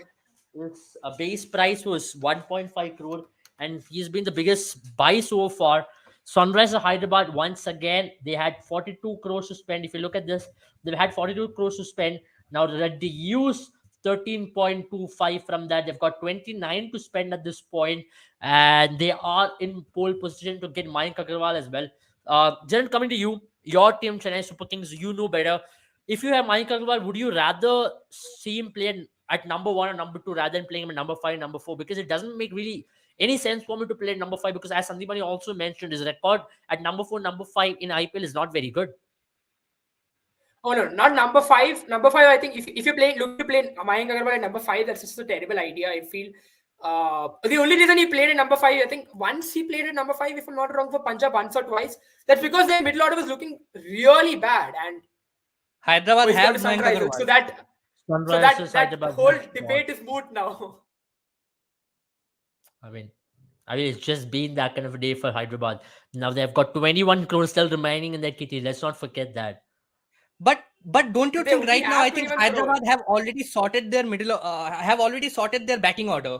Have already They sorted their have. batting Yeah. Their bowling trouble, order was and they have definitely sorted sorted their captaincy anyways. issue as well. They had There a is good bowling attack of Karthik Tyagi, Umran Malik, and Bhuvneshwar Kumar and Khalil Ahmed definitely anyways. So all what not Khalil Ahmed played for Delhi. Sorry. no. They'll Natarajan anyways. definitely look for a Natarajan. good He was spinner good. right now. Somebody close to Rashid Khan. If they can acquire somebody close to Rashid Khan's abilities, I mean Rashid Khan is one of the best, and they had Suchit bowling some good, Jagdish bowling some good spells in the last season. So it's going to be interesting to see how they go about, because I definitely think that Sunrisers need a spinner right now. But talking about their batting, now they have their opening slots covered. There is Mayank Agarwal and Abhishek Sharma who will open the batting for them. There is Rahul Tripathi at number 3, Aiden Markram at number 4, Harry Brooks at number 5, and then you have the likes of Washington Sundar coming in at number 6. So CSK are going with Ajinkya Ajinkya Rahane. How do you see that, Jaren? No. No. I think it's just CSK to get a good deal of a senior player, of a senior test player. We just love doing that. For some reason, because Ajinkya Rahane can play very good test It's already matches sold. once Ajinkya Rahane IPL. is sold to CSK. That's what I'm saying. So I think once IPL becomes a test format, I think CSK will really benefit. He just got a double 100. So why not? We tried Pujara, CSK now are we'll sort try of Ajinkya looking Rahane. to replace experience with more experience. This is I think this CSK I'm just team has perplexed. enough experience. They just need that. I'll be honest, the only reason Sandeep Mani I saw them going for Ajinkya Rahane is because no one went for him. And they're like, okay, 50 lakhs, Ajinkya Rahane is not a bad person to sit on our bench. Yeah. And we are probably going to get the first unsold player of this auction. I feel Joe Root was a better pick for he's unsold Gujarat once than again. someone like Williamson. Kane I really Williamson. I'm feel- very shocked Joe Root has gone unsold. His T20 Yeah, you're stats getting are Joe actually Root- very good. I think you're looking at him as a Yeah. test batter because he plays only one format. which People I have think to also is consider one of the how things. good he's become as a bowler. He could be that player who could give you 3 overs or 2 overs on a very good day. In that Gujarat pitch, I think he was a better pick than Williamson. I really feel that's a really bad auction Definitely. And strategy to go for also, Williamson. I is have this bad. feeling that if they have enough sort of space in that foreign capacity, a team is going to take Joe Root in the second or third second or third offering in this. If they have the foreign slots available, that is, because with limited foreign slots, you sort of try to optimize it and go for players who have the experience of playing in the IPL. Joe Root has never been that player who has the trust of the Indian franchises to sort of. Why do you think that represent them. is, Sandipani? Why do you think I don't know. that is? It's Because I don't something even that see what's Kane wrong with Williamson him. has done wonders for Sunrisers Hyderabad in the past. He did not have a very good last 2 seasons, but he has done the job for the team. He has captained the Sunrisers team at crucial points, and they have been a very successful side. See, SRH have Gujarat been one of the- Titans, because I'm just looking at the team who has bought him, right? Gujarat Titans vice captain is Rashid Khan. So definitely they're not looking at Kane Williamson as a captaincy option. Number 2, you have a Hardik Pandya anyways. Now you have a Matthew Wade, David Miller as your 2 strong overseas spots there. And Rashid Khan and Alzari Joseph as your top 4 overseas slots are filled regardless of who you're buying. All what you need at this point is maybe an overseas backups seam bowling option instead of Alzari Joseph, which can be Sam Curran or anybody's Cam Green. anyone. But to go for Kane Williamson, I'm a little baffled. But that's the thing with Gujarat Titans. They Yeah. keep you baffled and they give you the response in the IPL. So No, far, but I that's think what with they've 2 done in the one crores, season they've come Gujarat back. Titans have got a great deal on Kane Williamson, because with Matthew Wade, you are never sure of the form. David Miller has been killing For it in me, 2022, yeah. For me, but Sandeep, yeah, here's he what did I not have think, a right? very. Joe Go ahead, go Root. ahead. So what they're looking at Kane Williamson is a anchor player, I suppose, who can extend that Gujarat batting lineup, because what Gujarat has really done is they try and bat till the 10th over by losing as less wickets as possible. Then they go all out. Right. That's what we saw last time as well. For me, Joe Root is a much better play. First of all, he's at 1 crore base price, right? So he's already Yeah. cheaper. Then what you can do is Joe Root's become an exceptional bowler. You've seen him in Test cricket. He's bowled some really important spells for England in the past, and he's done well in Gujarat's home ground, playing a Test match. Yeah, especially If in you guys subcontinent remember, conditions, Joe Root has been spectacular yeah. with the ball. He has been their second spinner for England And for a long even in time. Test Secondly, cricket, I he's feel been batting at a good strike rate. It's not like in Test cricket yeah, he's getting into a shell. and he's looked really good in Pakistan in this Test series as well. I know he's not scored big runs, but he scored well because he's going attacking. He's scooping the ball now. He's doing everything which I think which Gujarat Titans would have wanted from Kane Williamson and more. I'm really surprised. Riley Russo going unsold I'll again. just keep you guys updated once again. So these are the auction big buys so far. Kane Williamson gone to Gujarat Titans at 2 crores at his base price in itself. Then we have Harry Brook, which has been the biggest buy of the IPL so far, 13.25 crores Sunrise Hyderabad. Mayank Agarwal to Sunrisers Hyderabad as well. Something which we all did predict before the start of the auction. They needed a captaincy option and also an opening batter instead of Kane Williamson there. So they have really made use of the purse. They had 42.25 crore at the start of the auction. And now remember, their batting order is almost sorted out, as Sandeep Mani rightly made. They have Rahul Tripathi, Yeah, they have and Mayank I also Agarwal, think that they Glenn have gone Phillips, really and Harry hard Brook. on Harry Brooks, which was a surprise to me. I was expecting Harry Brooks to go at a price of around 8 crore to 9 crore, but 13.25 crore, I think they have gone for him because they believe that he can come in and be a like-to-like replacement for somebody like of Nicholas Puran's caliber. Not probably the How do you hitting see someone like a prowess. Ben Duckett, Sandeep Mani? Because very underrated pick. He's had a decent. I know he's playing some of the flattest tracks out there in subcontinent in Pakistan. Yeah. But Pakistani bowling attack is anyways good. They're a decent bowling attack. You have Is to actually, anyways. if you have to counter them, you need skill. And he's a good player of spin. He can sweep the ball well. Left hand option in the middle order. How do you see his value in this auction? Because I think he's going to be an underrated pick for whichever team is going to pick him. And I see a team like Rajasthan Royals or even RCB for the liking can go after someone like a Ben Duckett. Yeah, definitely. He can be one of those underrated picks and probably one of those additional opening, not opening on. He can come in the middle order as a pinch hitter as well. He can open the batting for you as well. The problem is that the teams that will go after him, I feel, are the teams who already have a stable 11 and who have a foreign batter in their ranks, a good foreign batter who will start for the team. I think Ben Duckett can be used as an additional opener. How KKR sort of used Tom Banton in the past, give him 1 or 2 games. In need, he can come in and score those runs. But with Joe Root going unsold at a base price of 1 crore, it will be a surprise for me if Ben Duckett goes on to be bought for a high price. I mean, definitely an underrated pick and a good reserve to have in your team. But with the foreign slots, everything is in question right now. Yeah, I mean, You makes also look at sense. someone Makes like Riley absolute sense Russo going in terms of unsold. that. Really surprised with that. I felt some teams might go for him because he's had an exceptional season so far.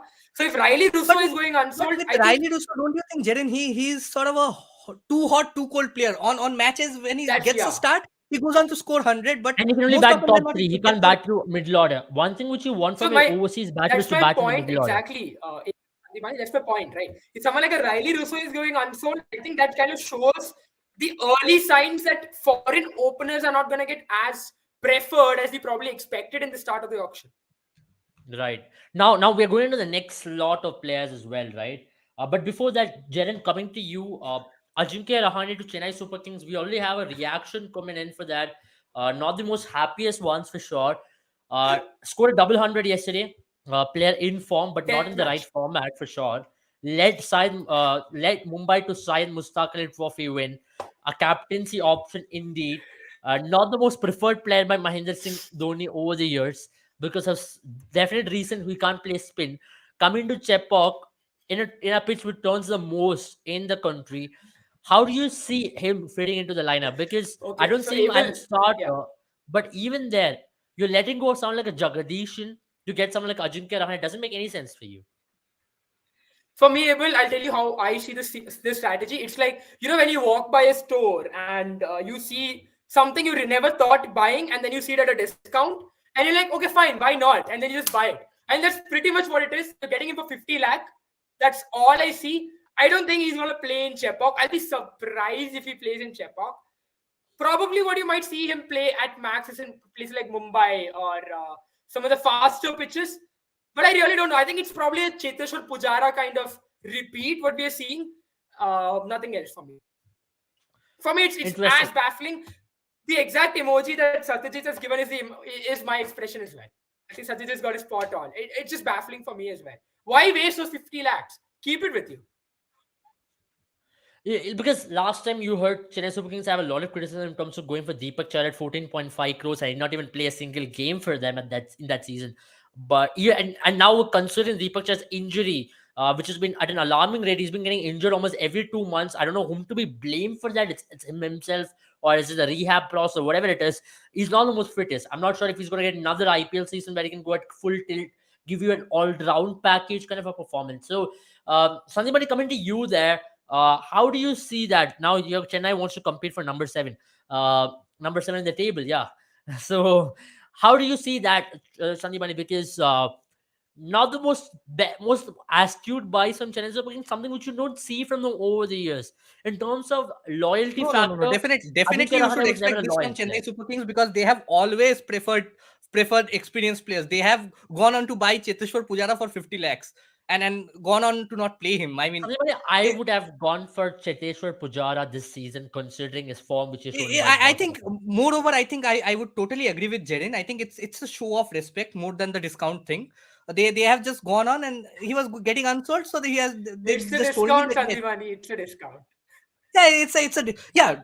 If you would have got Ajinkya Rahane at the base price, you would definitely take it because you never know. He can come out good, and he has been in good form. So you never know. He might come good for he's you been in in good away form in matches, red definitely. ball If format, not in but Chepauk. him coming to Syed Mustaqil Trophy, just looking at the Syed Mustaqil numbers, strike rate of 124, leading Mumbai to a championship, that is definitely a brownie point for him there. But in terms of his batting prowess, he's been very under par. He's been unable to get going. And remember, those were playing some of the good wickets in Kolkata, in Mumbai, but now coming to Chepauk, now that's a big factor over here. 7 games in Chepauk. I'm not sure if he's going to get a game there. Even if he gets a game, how do you see him being used in the Chennai Super Kings unit? Is he going to be your opening option, or is he going to be slotted in number 3, I think he'll come in at number 4, number 5, and definitely I think this is the only reason number why 5 Ajinkya Rahane in a T20 setup. he does not fit in the team. He is not a. I'll tell you. Okay, I'll tell you, Sandipani, where he comes in. He will come on the pitch with drinks in his hand. I don't see anything else happening. I'm sorry, I'm being very disrespectful. I'm just so baffled. I really think he's gonna come and bring drinks. That's the best I see him do, and probably some fielding, substitute fielder. That's all I see, Abel. But guys, you have I think the most exciting lot coming up right now because this will be all-rounders number 1, and you have the likes of I think Ben Stokes, Sam Curran, Ben Stokes, Cameron Green, Jason Holder.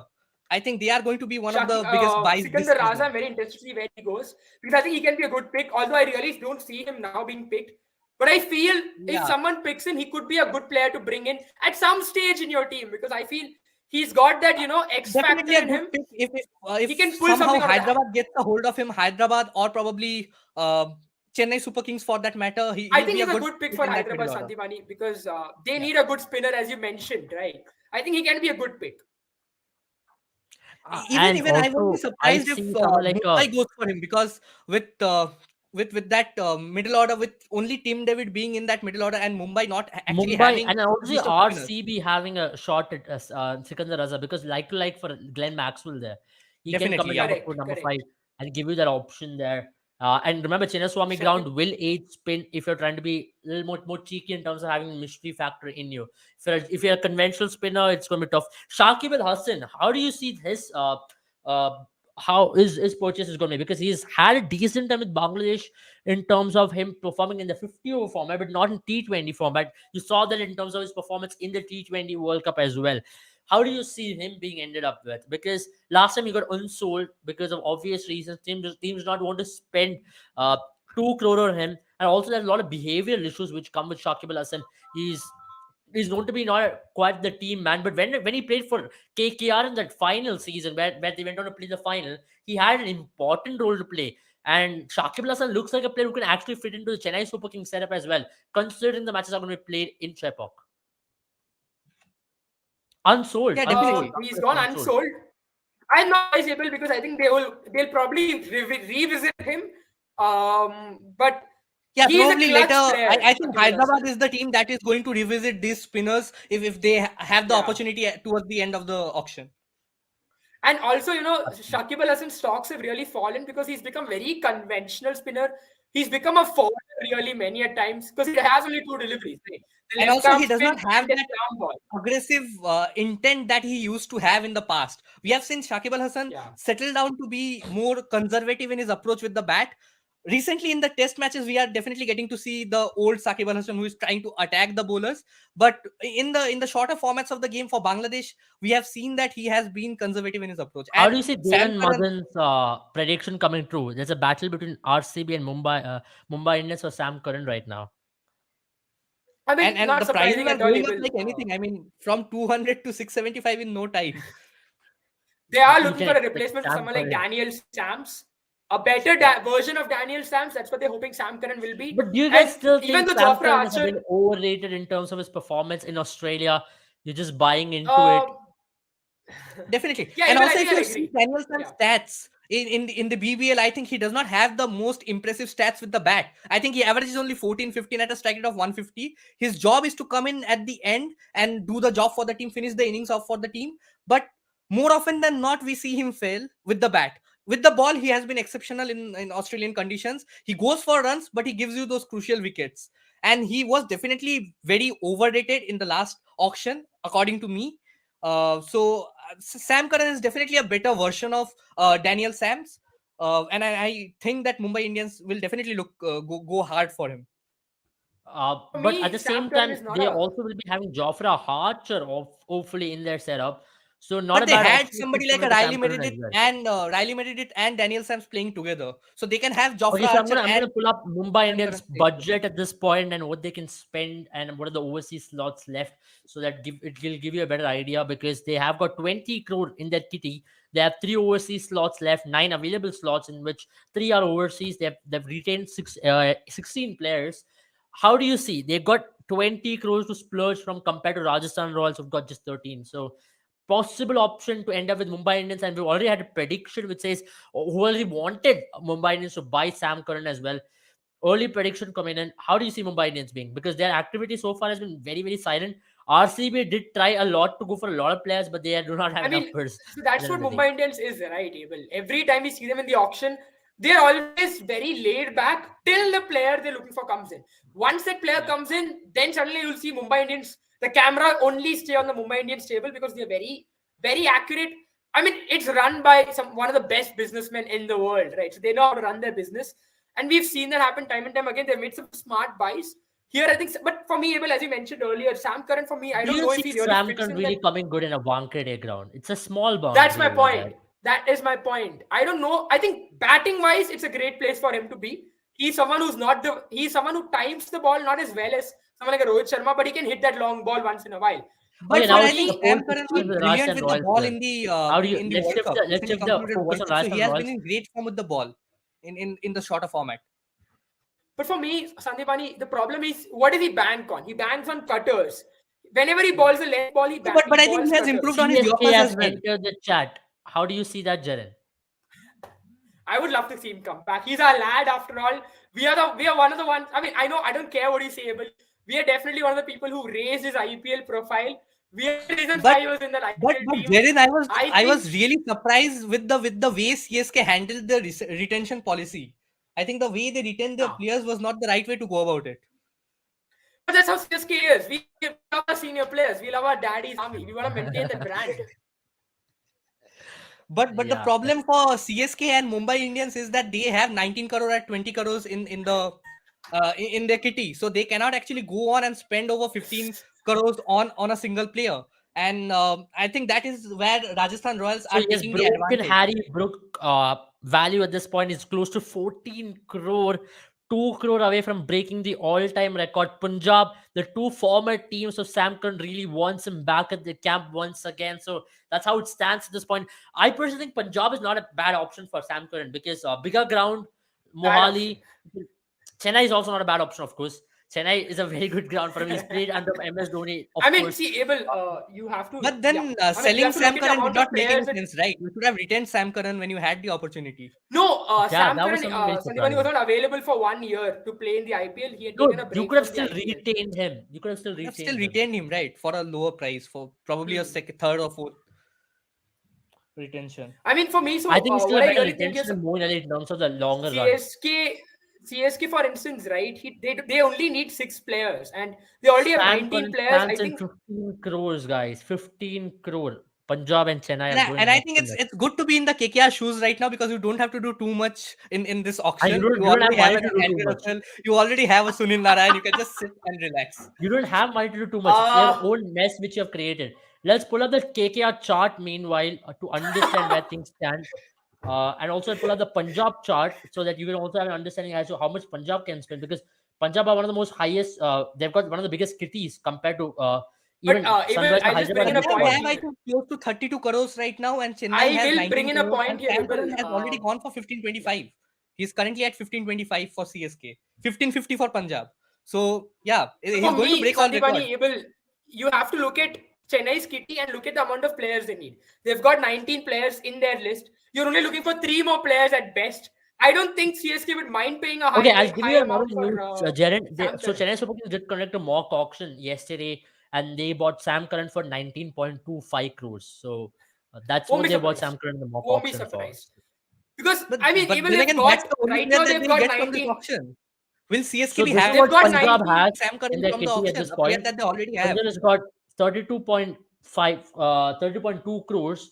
They've spent 62.5 crores. They've got enough overseas slots. They've got 3 overseas slots to fill in. They've got There's a team with Liam Livingston. There's a team with Johnny Bairstow there. And on the flip side, let's also look at KKR. There, another big spend. Okay, he's almost on the brink of breaking the all-time record here. I mean, he is. And I think we have LSG Lucknow is Super joining the Giants party. joining in as well. Yeah.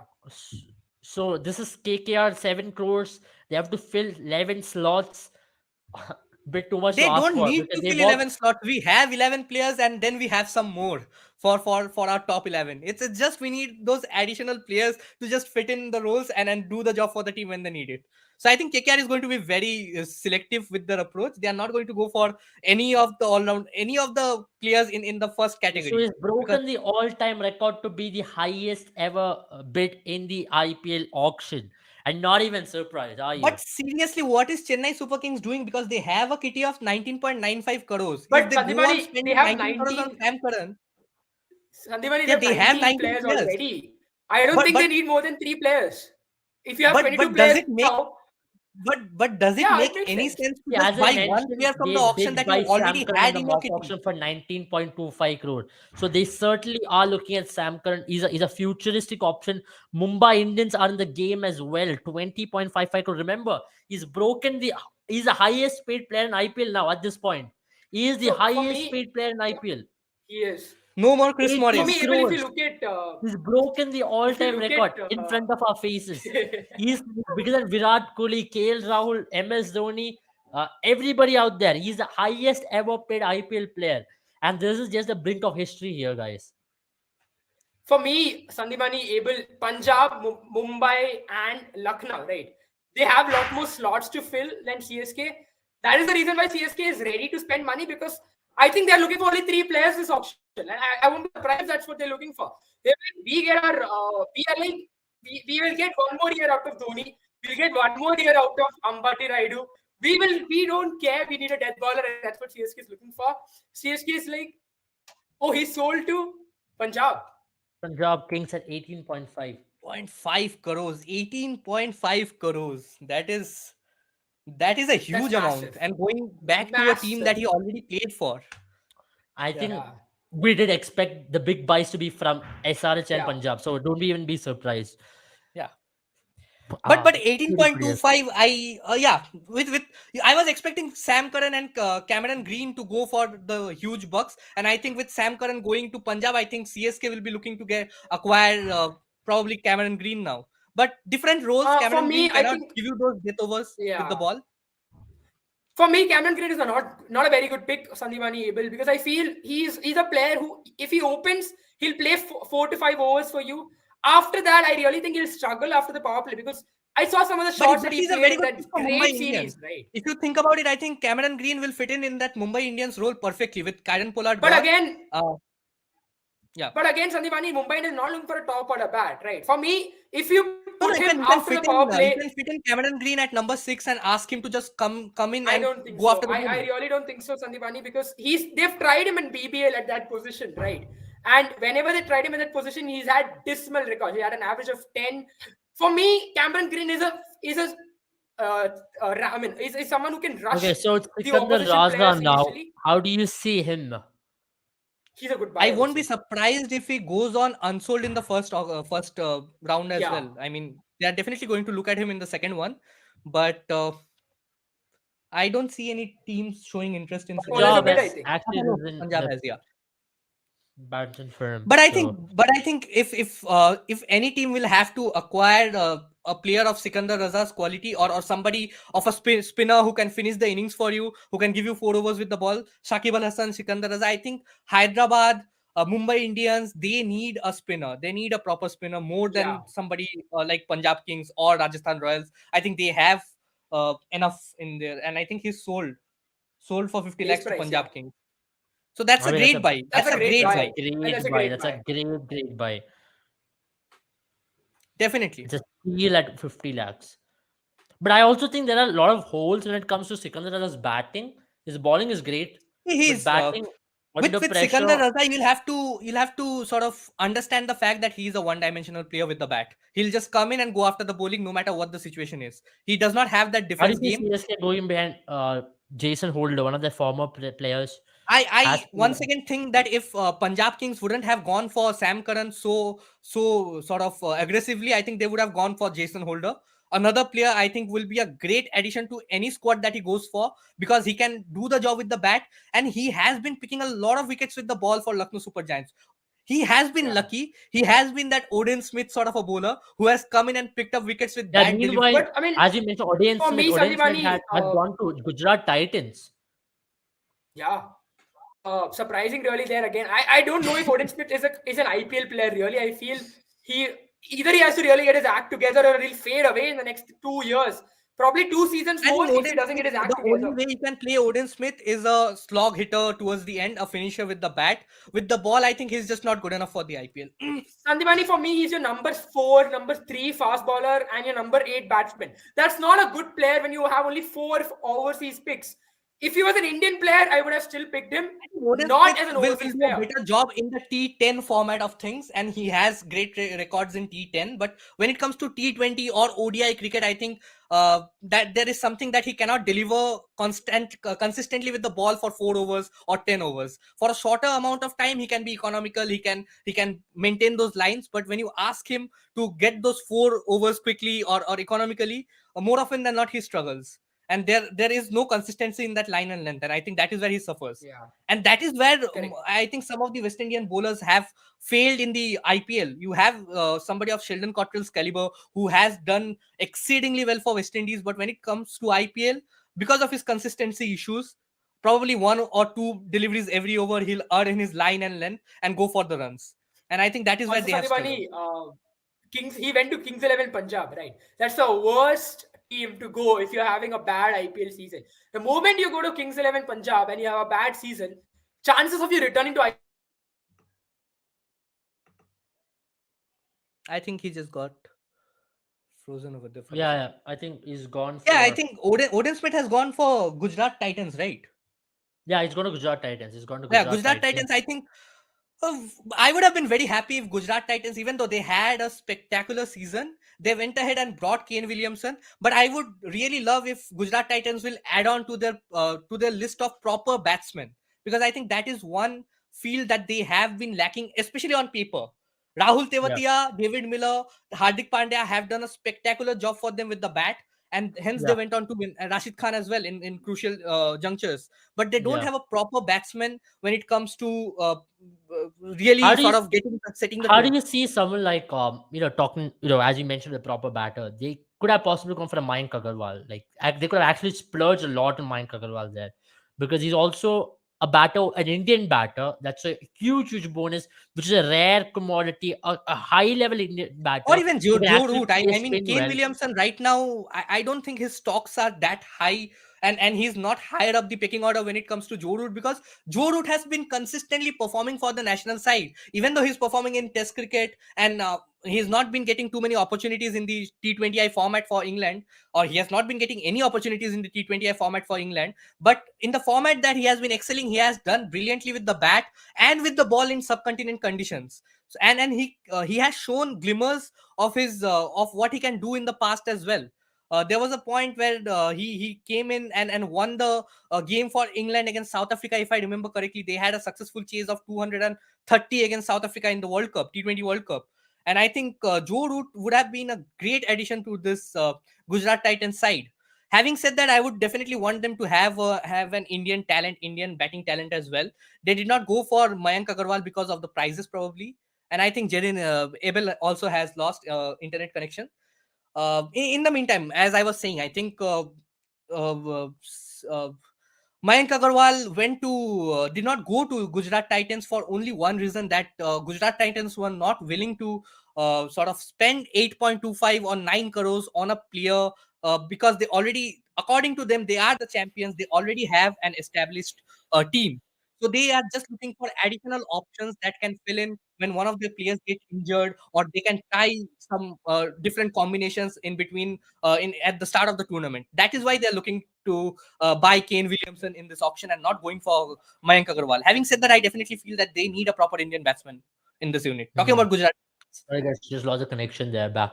Yeah. I just Yeah, told him that he lost a I connection. still think they're an Indian batter, and I still thought they did not use Rahmanullah Gurbaz to optimum. They could have possibly used Rahmanullah Gurbaz in a better way. Last Yeah, because season, they I trusted understand they had a Matthew Matthew Wade. Wade to do the job for them, and I the have a trust question in for you, Matthew Wade. Sandeepani here. Would you use Matthew Wade as a finisher or an opener? Matthew Wade definitely for me fits best as an opener. He has done exceedingly well for Hobart Hurricanes in Big Bash League whenever he plays for them. Whenever he gets the chance to open the innings for Australia, he has done a brilliant job. At number 3, I don't think Matthew Wade adds too much value to the side, especially after you have Or number Shubman Gill and 7, like Riddhiman what Shah. he is doing for Australia at this point. Yeah, I'm not quite happy with how Australia is using Matthew Wade right now at number 7. He has had performances, but I think he's being underused in that lineup. Uh, with most of wicket keepers, you just use them as a wicket keeper and a batsman later. But when it comes to Matthew Wade, I think he has a lot to offer with the bat. He is a world class player, but with David Warner and Aaron Finch in that team, you don't have an option of using Matthew Wade at the top. So I think Just to he give you usually all comes an at number update, 7. yeah, that makes absolute sense. Just to give you all an update, Sam Curran is the highest ever paid IPL player. Just to bring that up on the screen, and he is now the highest ever player, IPL player, highest ever, the player who sold the highest ever price in IPL history. A lot of records going to Sam Curran's way at this point. Uh, great And buy for also, I think Punjab Kings on all round. Cameron Green is really nearing that record as well. He is currently at 13 crores, 13.25 now. And you have the bid war between Capitals, Delhi Capitals. For the first time, I'm seeing them in the fray. And you also have Mumbai and Royal Challengers Bangalore. And I think the right sort of teams are going for it. You mentioned that RCB and Mumbai are going to look at him, and I think Delhi Capitals, even for Delhi Capitals, I think Cameron Green would be a great option.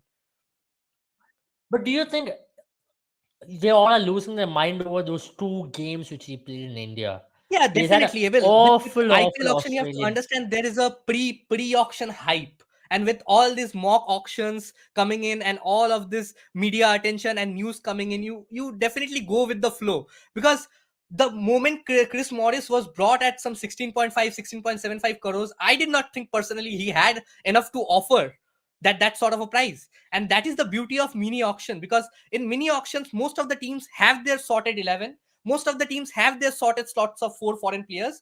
So it's about spending your money on players that you desperately want in your team, to have that psychological advantage or psychological boost, to say that, yeah, we have bought the most expensive player in the team. Definitely it adds a lot of pressure on the player. On Sam Curran, I think he is going to feel the pressure tremendously when he's coming on the field in the 2023 IPL.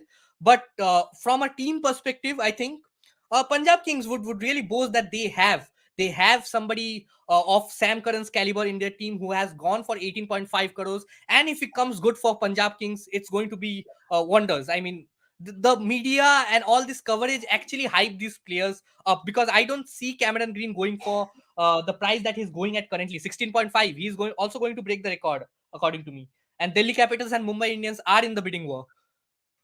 Yeah.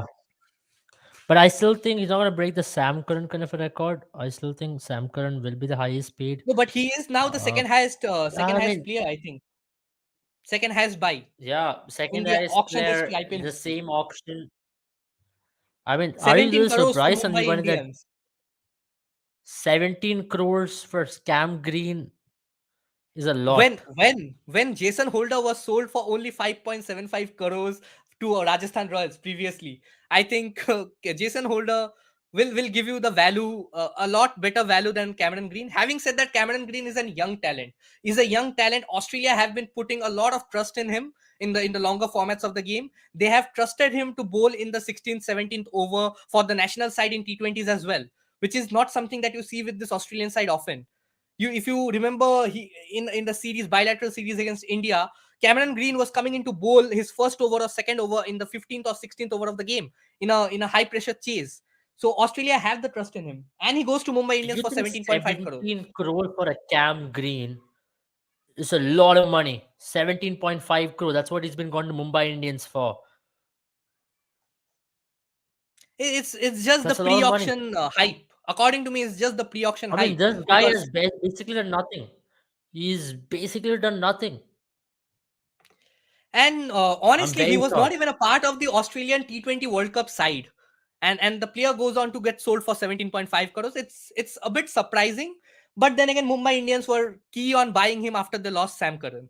I think so that makes sense for them to go after a player. They probably would have expected him to be a like to like replacement for Daniel Sams, but I don't think that he's in that level with the ball as compared to Daniel Sams or Sam Curran. But with the bat, he will add great value to the side. And now we have Ben Stokes in I think Abel lost his connection once again. Yeah. We have Ben And we have Stokes right RCB now. and Rajasthan Royals going after him. Ben Stokes under Yeah, the but I hammer right still now. think Punjab can come in. But I think Rajasthan Royals, if you see Rajasthan Royals, they have gone for this young England talent. Josh Butler really wanted Harry Brooks in his side. He really wanted Sam Curran in his side. They went up till 10, 11 crores. But after that, they lost. I mean, they did not go after the players anymore. But when it comes to Ben Stokes, he had been a part of Rajasthan Royals. He was a record buy back then. He added great value to the side, both with the bat and ball. A much experienced Ben Stokes. He has the World Cup under him. He has the T20 World Cup under him. He has everything that is possibly he could have won in the shorter format under him right now. So I think he's really confident, and the players are going to cash on his experience. And I think that is exactly what Rajasthan Royals and How do you see Ben Stokes? Because Ben Stokes, he has got his limitations, especially in T20 format. He can't bat at 5-6 because we've seen that with him in the but recent I think past. he's a good enough addition to come in at number 4 for Rajasthan Royals. And with this Rajasthan Royals team, you have Josh Butler opening the innings. There is firepower at the top. There is Sanju Samson coming in at number 3 and just going after the bowling. And then if you can have somebody of Ben Stokes' caliber at number 4 doing the same job for the team, I think it will be a great addition to the side. I think it's good. He's going to go for over 10 crores for sure. Lucknow Super Giants have come in, so very, very interesting. Yeah, but And Lucknow Super Sunrisers Giants would Hyderabad. really hope to fill that all-rounder role, because now, even though they had a option of plenty with when it comes to the ball.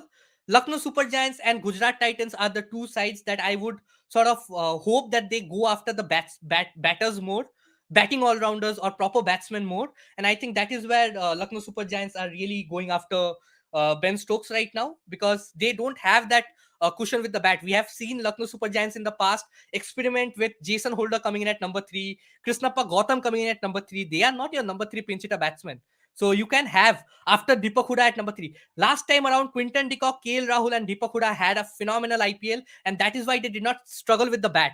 But when it comes to the batting order after number 3 spot, they are a bit thin on that batting lineup. And I think Ben Stokes would be Just a gonna great pull that addition up to on the the screen. mix. Cam Green has the second highest paid player in IPL history at this point. He's gone to Mumbai Indians for 17.5 crores. Massive, massive, massive buy for the Mumbai Indians there. How do you see this? Ben Stokes now creeping up the ladder as well. 14 crores already. 15 crores already, and I think the bidding war is now only between Lucknow Super Giants and Sunrisers Hyderabad. I think Hyderabad also, I think Lucknow Super Giants need Ben Stokes more than Sunrisers Hyderabad need them, because they have a stable batting unit. They have already in this auction established a core in their batting unit. They have the number 1, 2, 3, 4, 5 ready, settled. They need an all-rounder with the ball. Preferably a spinner would do great for them. But having said that, I think Lucknow Super Giants really need somebody of Ben Stokes' caliber, because when it comes to batting order after number 3, they don't really have that firepower after number 3. There is Deepak Huda at number 3. There is KL Rahul, Quinton de Kock in the opening slots. But after that, if they don't have the kind of IPL that they have had in the last season, I think Lucknow Super Giants are going to struggle with the bat. But do you And that is think why they Ben need. Stokes is a Yeah. player at this point in T20 cricket who can go at 17 crore? Because No, I 17 crore think for a again, player is a lot of Abel. money, right? When we are talking about all rounders, I told you that this lot of all rounders are going to get the maximum amount of money, the maximum. They are going to go for the highest amount of prizes, because it was already clear from the intent that the teams had shown in the mock auctions and all around, with all the buzz about Cameron Green, Sam Curran, Ben Stokes. I think these players were definitely going to get sold for such high prices, and you have Rajasthan Royals, I think. So Is Rajasthan CSK Royals? have bought Ben Stokes for 16.25 crores. Also a possible captaincy candidate there. In the Replacement for future, Dwayne definitely, Bravo, you can say. definitely, Yeah, definitely, so and a massive, and I massive think buy there. he's a massive buy. But then again, I think CSK, not probably the team that I would picture a player like Ben Stokes going in. And yeah, they definitely had to fill Sam Curran's shoes. Sam Curran was not a part of the team. Sam Curran is more of a bowling all Not just rounder. Sam With Ben Curran, Stokes, you even get even more of a even batting all Dwayne rounder. Bravo there. Dwayne Yeah, definitely Bravo, Dwayne Bravo. massive, Dwayne Bravo massive is going shoes to be a to fill. huge. But Dwayne Bravo gives you that 2-3 overs at the death with the ball. I'm not sure Ben Stokes will be able to give that with the ball. So they'll definitely need to get a death over specialist for the team. Yeah. Because with So the three CSK right most now, you have expensive buys in the the young history of talents of Pathirana. IPL ever has been in this auction. Yeah, definitely. And you have England dominating the charts. Sam Curran with 18.5 crore, Ben Stokes with 16.25 crores, and Harry Brooks with 13.25 It's crores. also Three of testament the to how top four successful a guys. team they'll be. They're the world T20 champions. Definitely. And in between, there is Cameron Green with 17.5 crores, a massive buy, and I think a bit overpaid. And I think this is going to put a lot of pressure on the youngster to see how he sort of uh, responds to this sort of a price tag. Will be very interesting to see. 17.5 crores for Mumbai Indians. He is going to have a lot of burden on him, because we know Ishan Kishan getting bought, like going for 15.25 crores in the last auction, and not quite performing. He had a decent IPL, but he did not have the spectacular IPL for a 15.25 crore player should have. And I think that is where he received a lot of flack.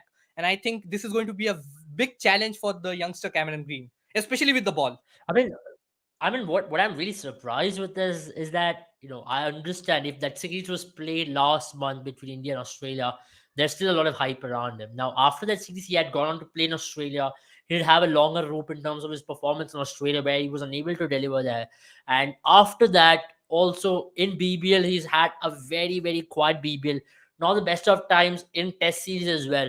but still going for 17 crore. Understand, Wankhede pitch will suit him a lot better compared to any other surfaces in the country, because the bounce is true over there, and he can actually play through the line. So these are factors which you need to keep in consideration. But now talking about Cam Green once again, how do you see him fitting into this Mumbai Indians team? Is he going to be your opener, or is he your number 5? I think it's going to be a challenging task for them with Rohit Sharma and Ishan Kishan in the in the lineup. I think definitely he's going to be your number 5 or number 6 player.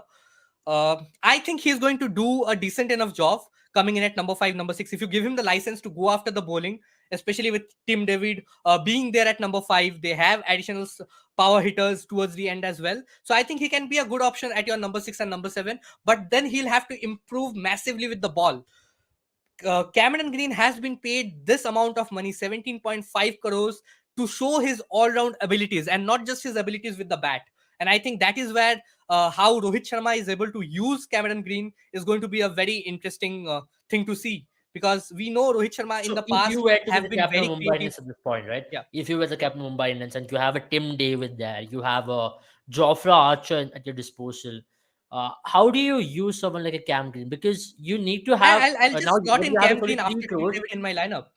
Just before Jofra Archer and just after Tim David. I'll give him the license, because we have seen in the bilateral series that Australia toured to India right before the T20 World Cup, Cameron Green has the power to hit Okay, those I'll long also add boundaries. something like a Devol Brewis and Tristan Stubbs also into this, right?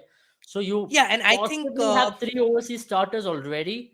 If you have to include Devol Brevis, then you have Jofra Archer if Jofra Archer is fit, and Tim David there. Now the fourth player in the puzzle is Cam Green. According to you, who can also be a pace bowling option. see, I honestly think that they are going to go ahead with Tristan Stubbs ahead of Devil Brevis, like South Africa have gone for him ahead in the picking order.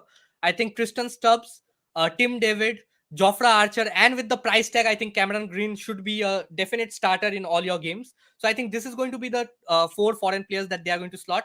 If Jofra Archer is not fit, they are probably going to look at options of Riley Meredith or other fast bowling options, foreign fast bowling options in that department.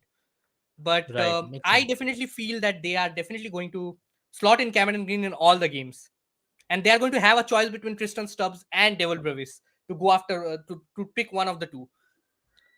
Interesting, And because that's a they very have the very batting interesting power. They have the pick batting unit and right very now. interesting They call by have you as the well. Because yeah, yeah. go ahead. Yeah, I think they have the batting power right now. They have the unit that needs to sort of go on and accelerate towards the end. But I think where Mumbai Indians is really going to struggle, if Bumrah and especially if Jofra Archer is not fit, is their second fast bowling option, because you have Bumrah and then nobody else, which was the problem for Mumbai Indians this time around. So I think Cameron Green will have to do a massive work for them coming into bowl. Yeah, I think it's a very good buy. You saw in the auction once again. I'm going to repeat. You saw 3 big buys. Sam Curran being sold at is the highest ever paid IPL player. At number 2 is Cam Green. At number 3 is Ben Stokes, who's gone to Chennai Super Kings. Jaren, your thoughts on that buy? Ben Stokes to Chennai Super Kings. As we were doing the live, we were talking about Ben Stokes coming in as a replacement for Dwayne Bravo, possible candidate in the future to captain this Chennai Super Kings team as well, because of the recent success Ben Stokes has had as a captain in the test format. He's got that ability, he's got the futuristic approach where he wants to take the game on, bring the aggressive mentality. How do you see Ben Stokes fitting into the Chennai Super Kings lineup, and where do you see him being slotted in? I'll be honest, Abel, a little skeptical from my end. I mean, I understand where it has come from, and he's a great buy. He's possibly the best successor Then I'll also for add to MS that, Dhoni as a keeping in captain. mind also the Now, fact look that at this leadership Ben setup before Stokes I has get only into been Ben batting at Stokes as a number player. 1, 2, Look 3 at in the this recent leadership years. setup. We've got MS Dhoni, Ben Stokes, Stephen Fleming. I would really say three of the best minds in cricket on the basis of strategy, right? But where really I feel now, you look at Ben Stokes, he's obviously come in this team as a replacement for someone like a Dwayne Bravo, because he was a bowling all rounder. But is he going to be able to play the same role that Dwayne Bravo plays? No. You're not going to expect him to come in number 8, number 7. You're not going to expect him to bowl at a death. England have already tried that. Ben Stokes is not, for me at least, a death bowler. He's more of a middle overs enforcer.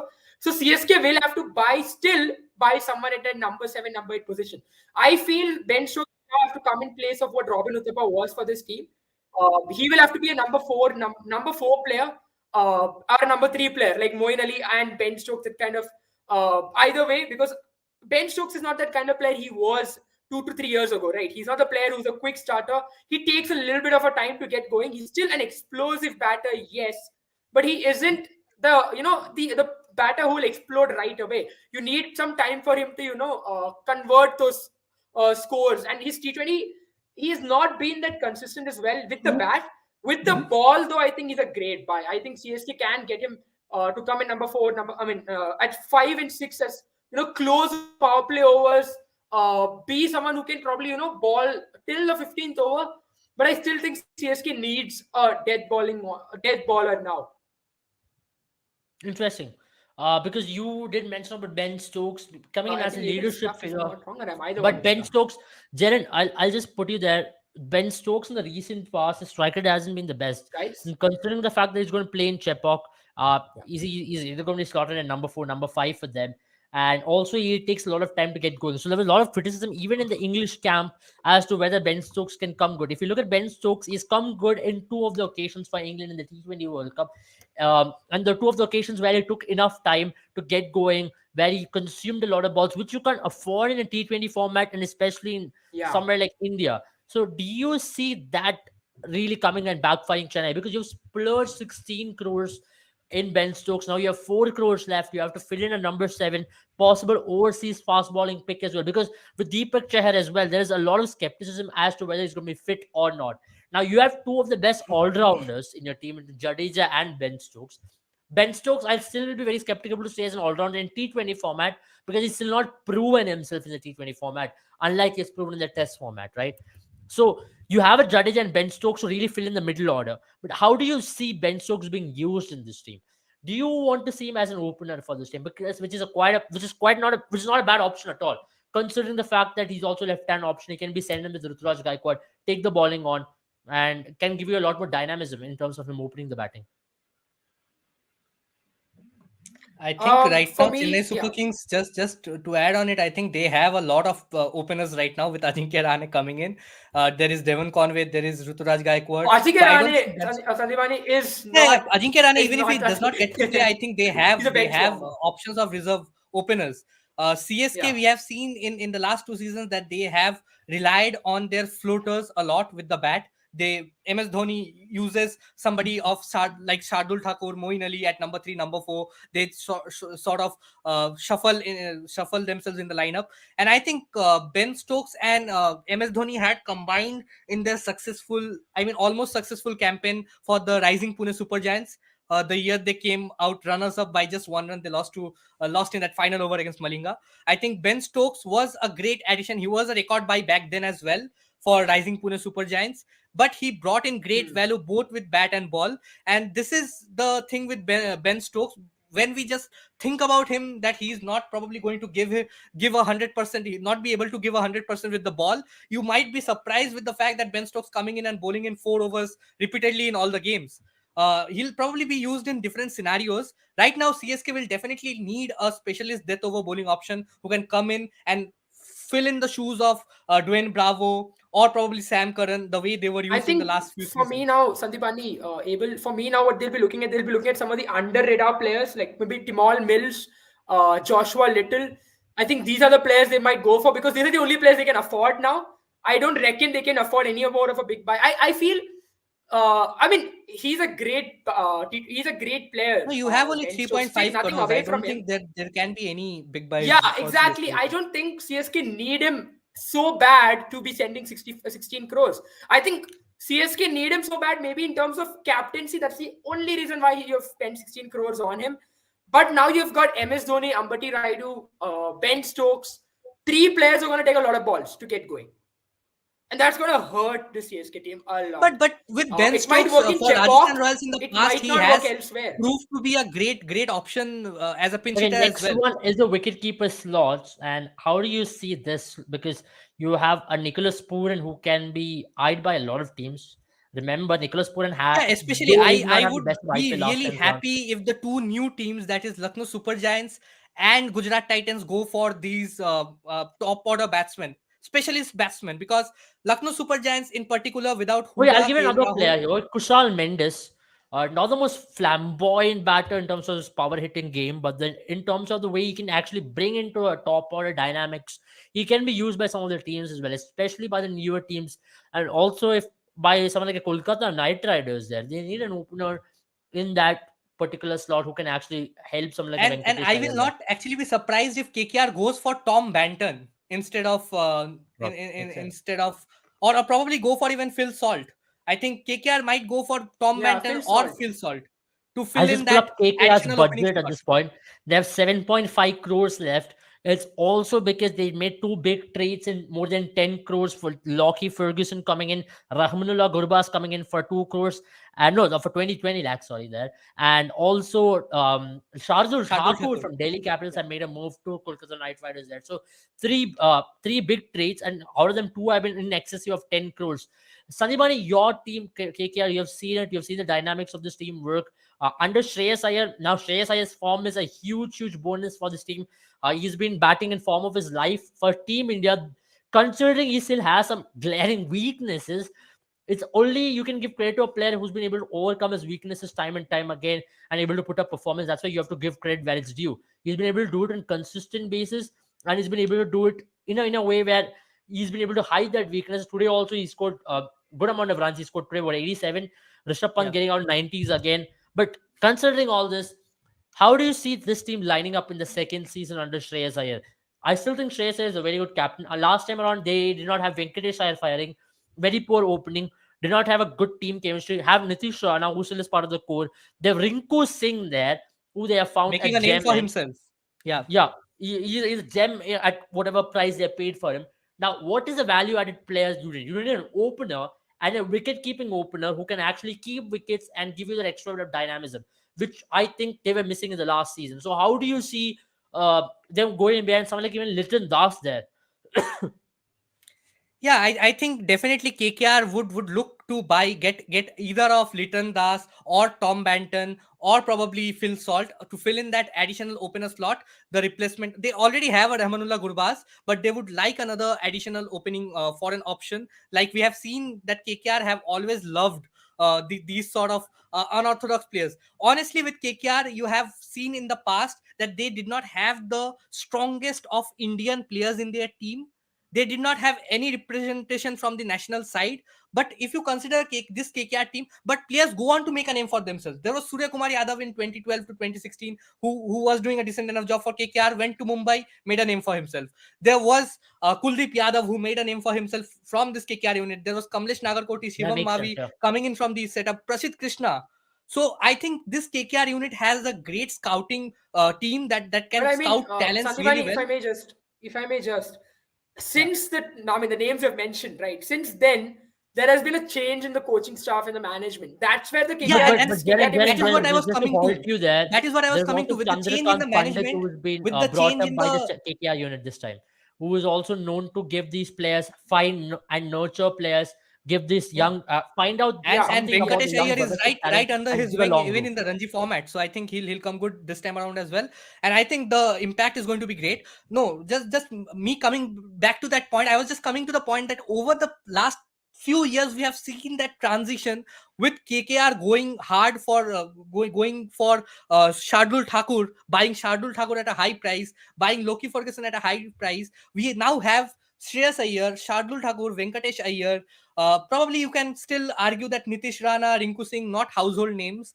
You also have a Varun Chakravarti who played for the national side as well. So now suddenly we see a shift in a small shift in culture where KKR are taking in experienced one or two experienced Indian players and banking on talents. Previously, it was all about Andrew Russell and Sunil Narayan to give them the wins in all the games. The foreign all-rounder slot was KKR's most important slot. They had Ajanta Mendes in his prime. They had Sunil Narayan in his prime. They had Chris Gale in the first season, Brendan McCullum in the first season. So KKR has always gone for this highly lucrative foreign options, very expensive buys. who sort of come in and make an impact for the team. But right now we have this strong Indian unit as well who can affect or impact a game just by themselves. You can have a game right now.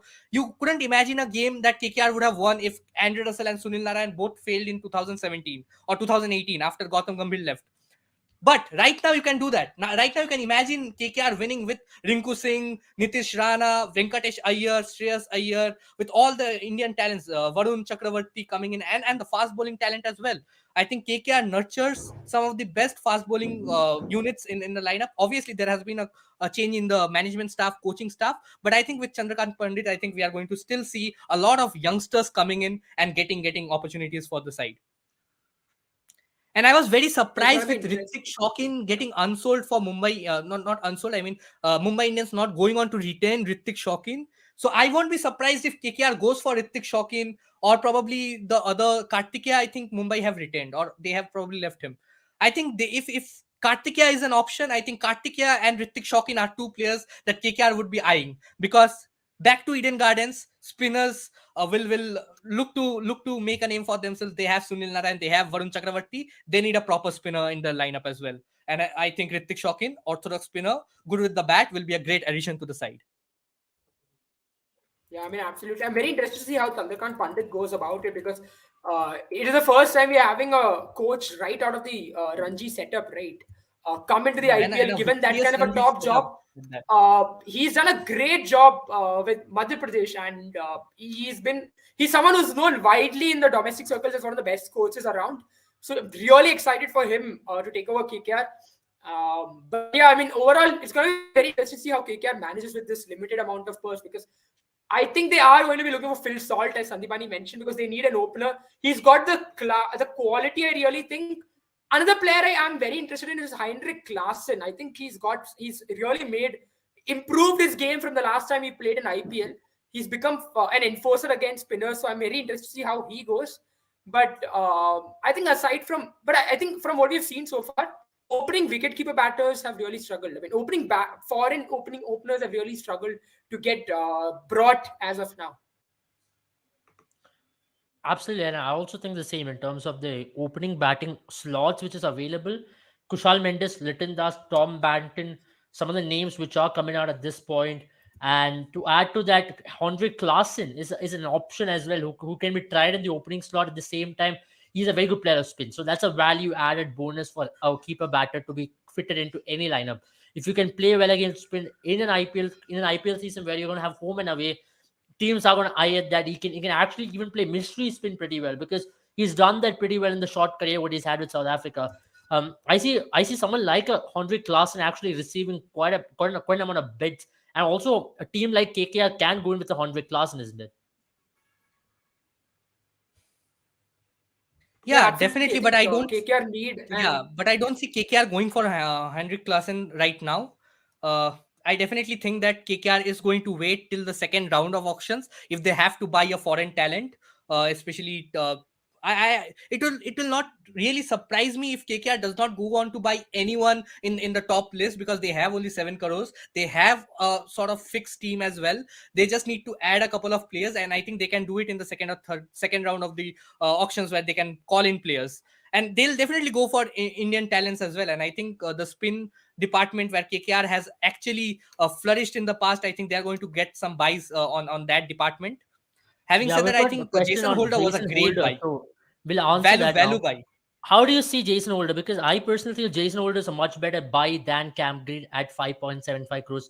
Proven IPL commodity, is done well time and time again for whichever franchise he's got to don the colors for.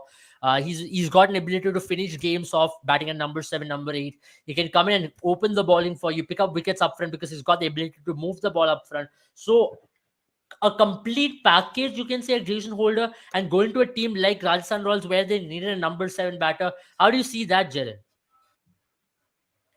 For me, I think Jason Holder is a much better fit for Rajasthan Royals, because we spoke about how Rajasthan requires a batter who can lengthen the tail and who can still ball a bit, right? And we spoke about how Rajasthan will be looking for such a player, and that's the reason why we said they might not go for Ben Stokes.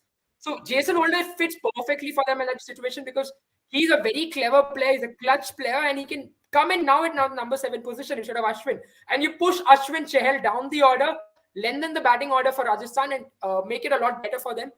For me, Abel, again, I really don't know if Cam Green is the pick for Mumbai Indians. I know Cam Green is an excellent player.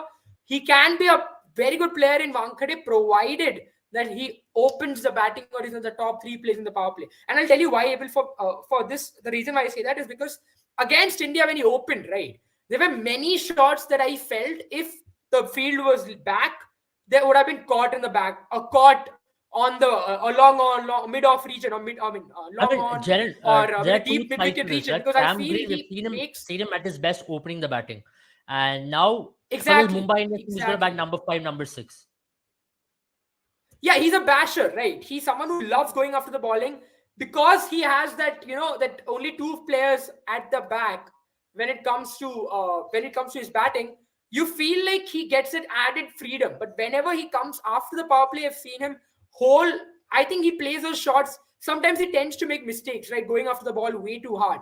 And that kind of ends up putting the ball in the air and not really clearing the boundary rather than going long and high. So I think that's where he can really make those errors. Mumbai can't have him open the batting because it's settled. They have a top 3. They have Suryakumar Yadav, Ishan Kishan, and Rohit Sharma.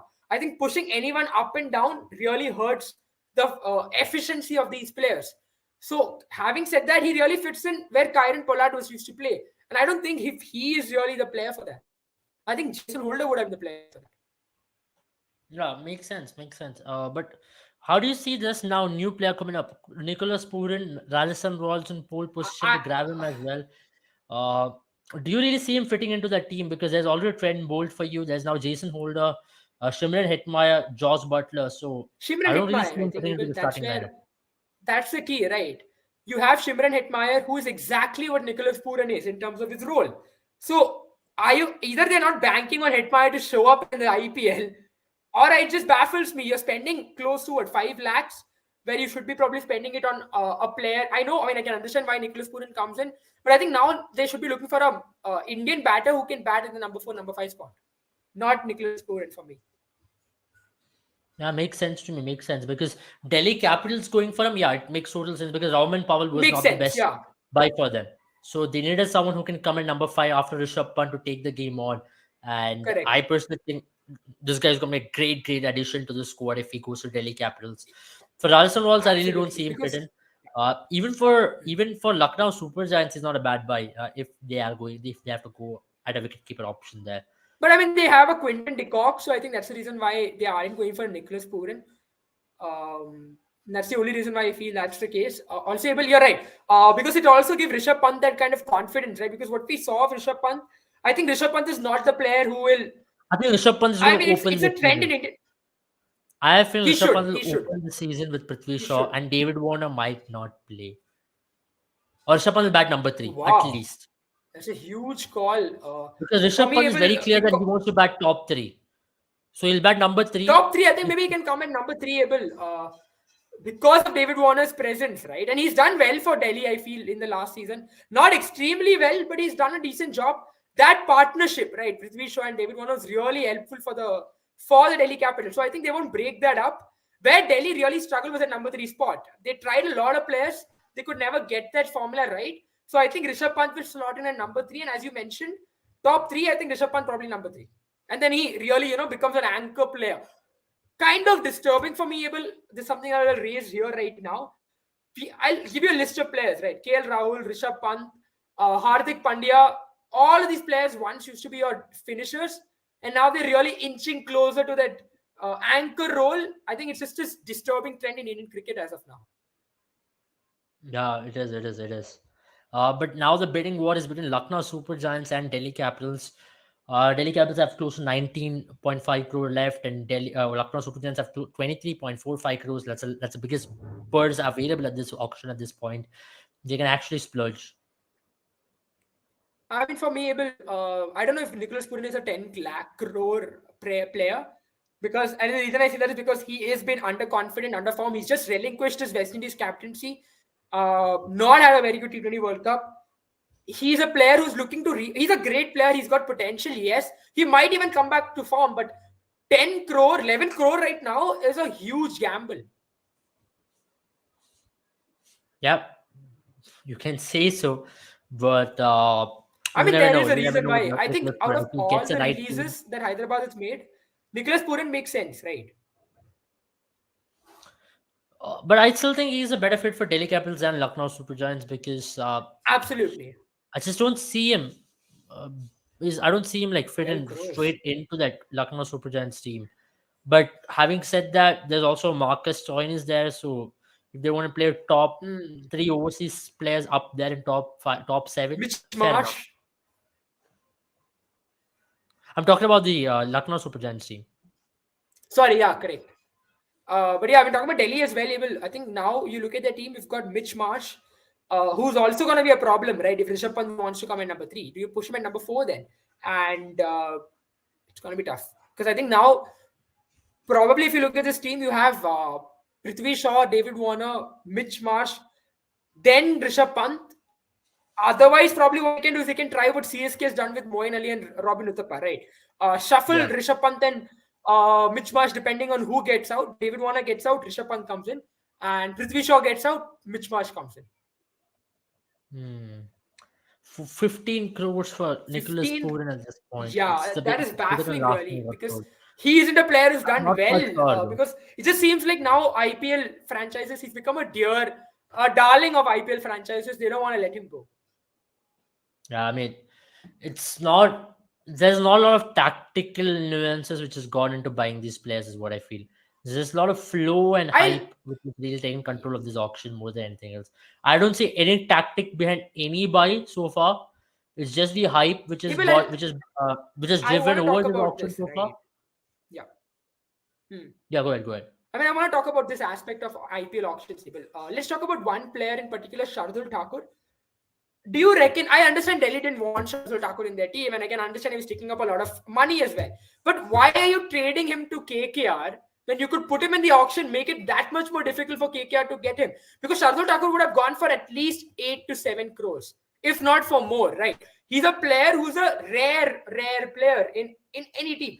And to be very honest, even why not keep him in your team, even if you don't play him? I understand you want to give a certain respect to a player and everything of that sort, but you look at it. See, it's not like Shardul Thakur is going to a BBL and you're going to face him maybe once a year, or you're never going to face him. You're going to face him at least 2 times, and he might hurt your chances being in KKR. KKR is much. I mean, there can be questions raised about why he's playing in KKR, but now that he's in KKR, he might hurt you. There might be a man of the match performance that, let's say, he does against CSK. That might still hurt you because you're playing the same league, right? So I really don't understand why you're trading him, making it easier for KKR to buy him. Put him in the auction, make it difficult for these So there are teams, two because at the buys. end of the One day, is these teams are your competition. Nicholas Puran has gone to Lucknow Super Giants for 16 crores, and Henrik Klaasen has gone to Delhi Capitals for 1. Oh wait, I think there is a last minute buy from Sunrisers, Abel. Okay, so Nicholas. Yeah, there's a last Henrik minute Klaasen bid is from not yet bought. Sunrisers. Yeah. So they want to buy him at a more expensive rate, which is just baffling again.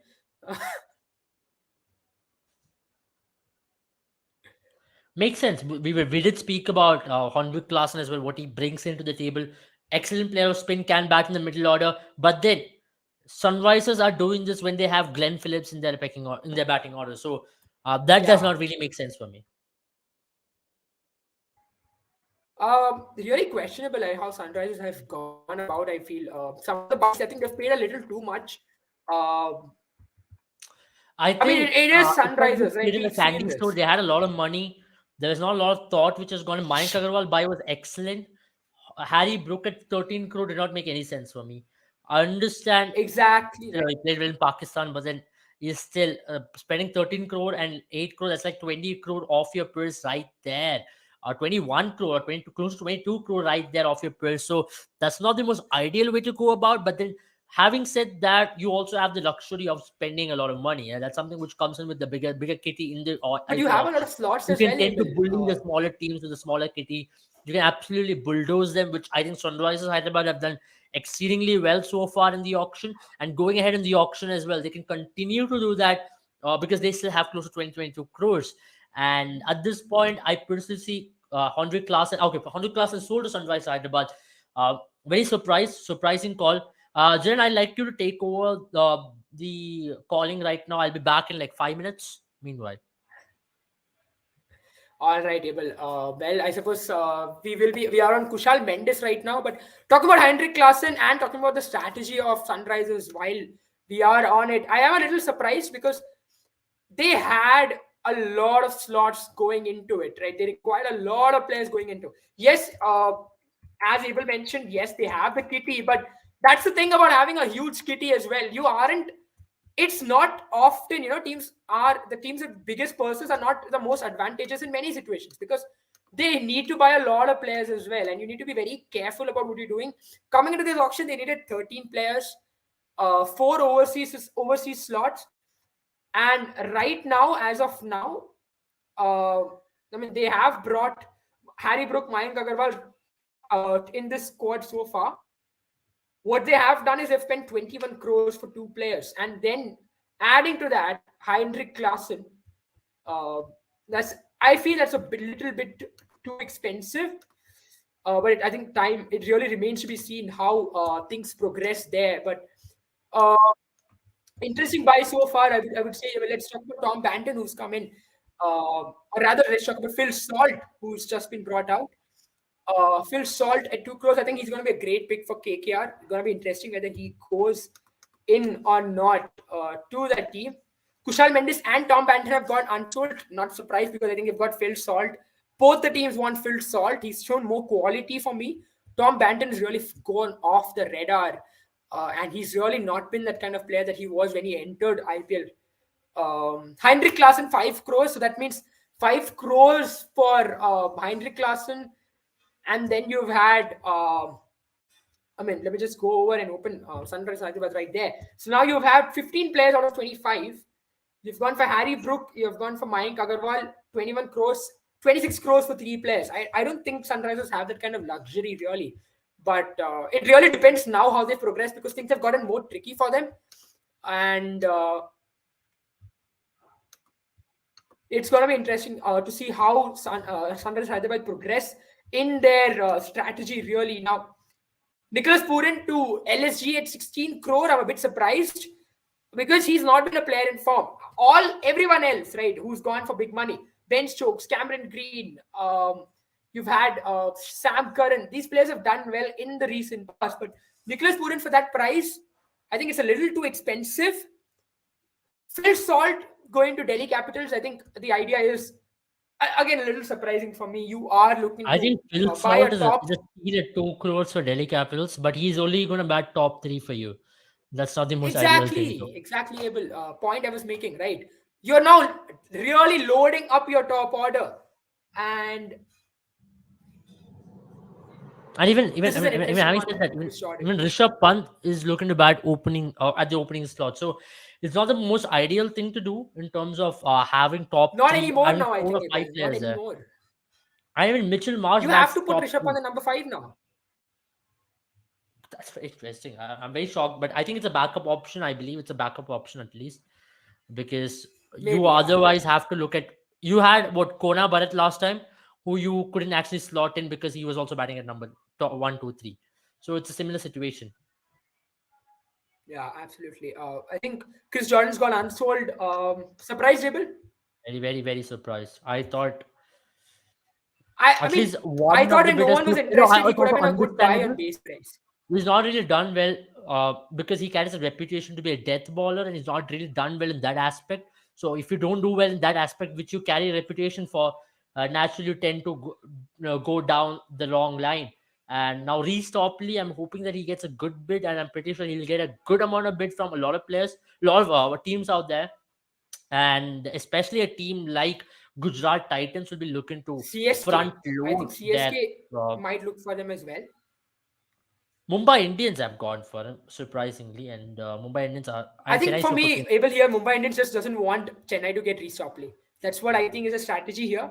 Because Mumbai were looking around and then they saw the ban. But you know what? I don't think either of these teams are going to end up with Reece Topley. 2 reasons why: they have very limited purse at this point, and another team is going to come barging in. And I think it's going to be Punjab who's going to come and take Reece Topley.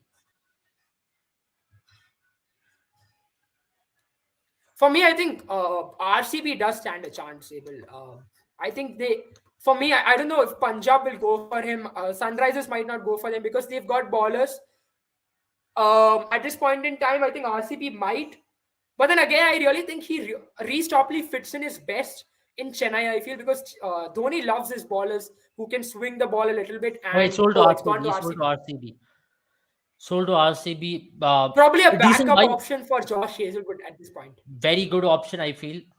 With the kind of form he's shown, left arm option. I think they've also got David Villey in their team, so not surprised, but at the same time, not a bad option to have as a backup for Josh Hazelwood. You Yeah. would need a player like that at some because you sold Jason Behrendorff to Mumbai Indians. That was a trade which was made, so it's a left arm option which has come in Again, as a a backup. trade for- that baffled me. Bill. Why would you do that? I'm not surprised because Mumbai I Indians. because if you look at Jason Behrendorff in the last 3-4 years, his stocks have really come No, down I as a will. bowler. Why not just put him in the auction and then see Mumbai struggle? Why are you giving as a gift, right? It is basically a gift to Mumbai, I would say. I mean, You're I mean, trading yeah, someone to 100%. need to And get you're some also benefit getting out an of it. extra amount of money. You got See- extra 1 crore as well with the kind of what you made with the trade. So I mean, I don't know. for me, These Bill, things- when you release a player, right? If you release Jason Behrendorff, you get the same purse regardless. But now you're giving that. Are you player to surprised Mumbai that Indians. Jaydev Unadkar has gone to a super giant team once again, where he's done well in the IPL previously, and Not super surprised. giant have shown that kind Not of surprised. I faith think they in him. need an Indian pacer as well. Avesh Khan is the player that they have banged on. He has not done so well. His stocks have fallen. So I think him going to Super Giants is a very good idea from them. Yeah, I think Adam Milne right now under the hammer, unsold. Fair enough. Fair enough. he's not impressed me at all. So not a big thing. Even his IPL record does speak that he's not a good option to have, Yeah. even as a backup. So you can have Indian bowlers at that Yeah. rate, someone like a Shivam Mavi, a lot of them you can get as a value player. Yeah. Jai Richardson, one of the highest paid Richardson's- players of 2020 auction. How do you see him? Punjab again. Not this time around, Abel. I don't see him getting any more than a backup position because he's not really ever since when he initially broke through, he was considered to be one of the best for Australia. But then ever since that, he seems to have lost his swing, his pace. I don't know if he's really a good option more than a backup. Mumbai, I think fair enough. He's a good backup player, but I don't see him really do as well. I think a Daniel Sams is a better option.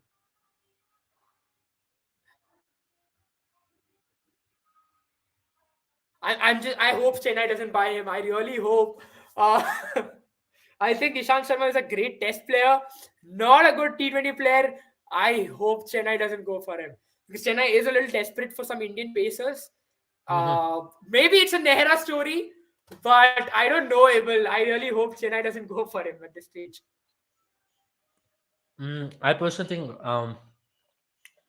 I don't think I think Delhi Capitals might just go for Ishant Sharma once again.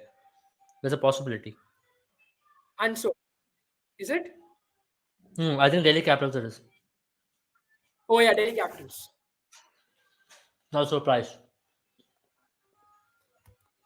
So who do they have? Delhi Capitals. I mean, let's just go over. They have Nagarkoti, they have Nortje, they have Sakaria, they have Khalil Ahmed, and Ishant Sharma. So I think Ishant Sharma at this stage is more of a mentor kind of a player who will be sitting on the bench. I don't know if he'll play. I really hope they don't play him about Chetan Sakaria because I think Delhi kind of ruined his IPL stocks and not playing him enough. When he played for them, he played well. I also feel over here, Jaren, that considering what Delhi have got in their stocks, Ishant Sharma is a very good buy at 50 lakhs. IPL is going to play in Firozshah Kotla and experience. If at all you need a backup option in a fast ball, you can. I see him more as a mentor figure than a first 11 player. Makes sense. Adil Rashid, do you see him getting any bid at all? Probably some two teams. I think Hyderabad and Kings need a spinner, right? But I don't know if they'll go for a foreign option. And Adil Rashid not doing as well in that World Cup. Yeah, he did play well in the knockouts, but I think some bad experience for the franchise teams, right? And that's why I think Oh, he's gone to SR bidded Sunrisers. So base price, I think 2 crores, fair enough. And Sunrisers need these kind of buys because they've spent 26 crores on 3 players able.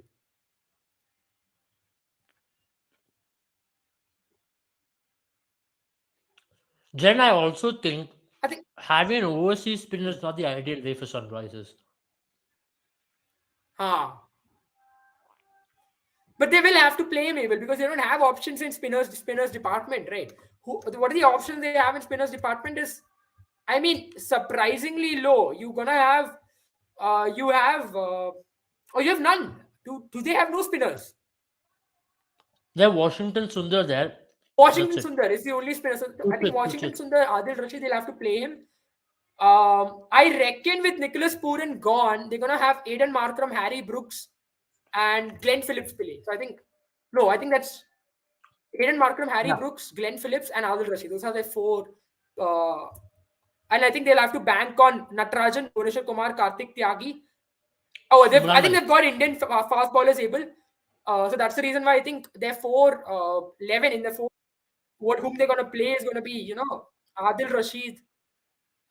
It's going to be Adil Rashid, Aiden Markram, Harry Brooks, and Glenn Phillips. Makes sense. But I'm now surprised you've there. brought in a 100 class in. Do you fit him in at all? No, I don't reckon he will. Unless, for matchups, maybe that's the only reason why I see him coming up. But Adam Zampa going unsold, really shocked, I would say, because he's done well in India. Much, much better, I would say, as an option ahead of Adil Rashid for Sunrisers as well. But also with Adil Rashid, you get a little bit of batting, which you don't with Tabraiz Shamsi But or Adam Zampa. if you look at differential, right, between what you're getting from Adil Rashid in terms of his batting and Adam Zampa as a spinner, I reckon he's a lot better. But I think in terms of Hyderabad, the ground that Hyderabad has, maybe a little bit more, what do you say? A spinner who slides the ball through, maybe that's the only reason why, because Adam Zampa can toss the ball up a lot more. Not maybe someone who can do well in Hyderabad. Maybe that's the only reason I see that happening. Also, considering Adam Zampa's last game, which he played against India and Hyderabad, did not have a best of outing there. So this could be a factor. Yeah. This could have been a factor as well. Mujib, do you see him getting a bid at all? No, I think Punjab probably. But then you have had bad experiences with him, right? And I don't know if... Is there a bid? No, he's not yet. unsold. So fair enough. I think his stocks have also fallen really. In IPL, at least, international cricket, I think he can still do well against some of the weaker teams. But I don't know if he's an IPL level player anymore. Franchises No, don't consider then him one thing because- which I've noticed in IPL is also that over the last 3 years at least, if you're a spinner who's unable to bat, you have no value at all. Unlike a pacer. especially if you're a foreign spinner, yeah. Exactly. If you're a foreign spinner who's unable to bat, you have no value at all. I think Mike Markanday is a good buyable for the base price. He isn't a bad player. I reckon he's been a bit unlucky wherever he's gone. I feel managements haven't handed him well. I think he's a talent because he's I got a think he good can go to googly, he's Chennai got a Super very Kings. good leg You spin. should give him the right ground. But I think Or even because they've got Hyderabad. Prashant Hyderabad could Solanki, go after. they might not go for him. Sunrisers have gone for him, isn't it? I think it's a good option. It's a good buy. Base price. Sunrisers need these base price players able because they've spent a lot of money on 3 players, as I mentioned. So good buy. Yeah. And I think he'll get a much better role in Sunrisers as well. I think he'll be a starter in Sunrisers. Yeah.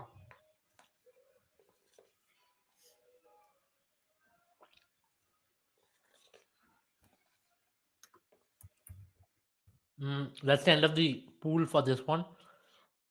Decent buys. What's the next pool? Huh? I think it's the uncapped players, the next one. Yeah, it is the uncapped players now.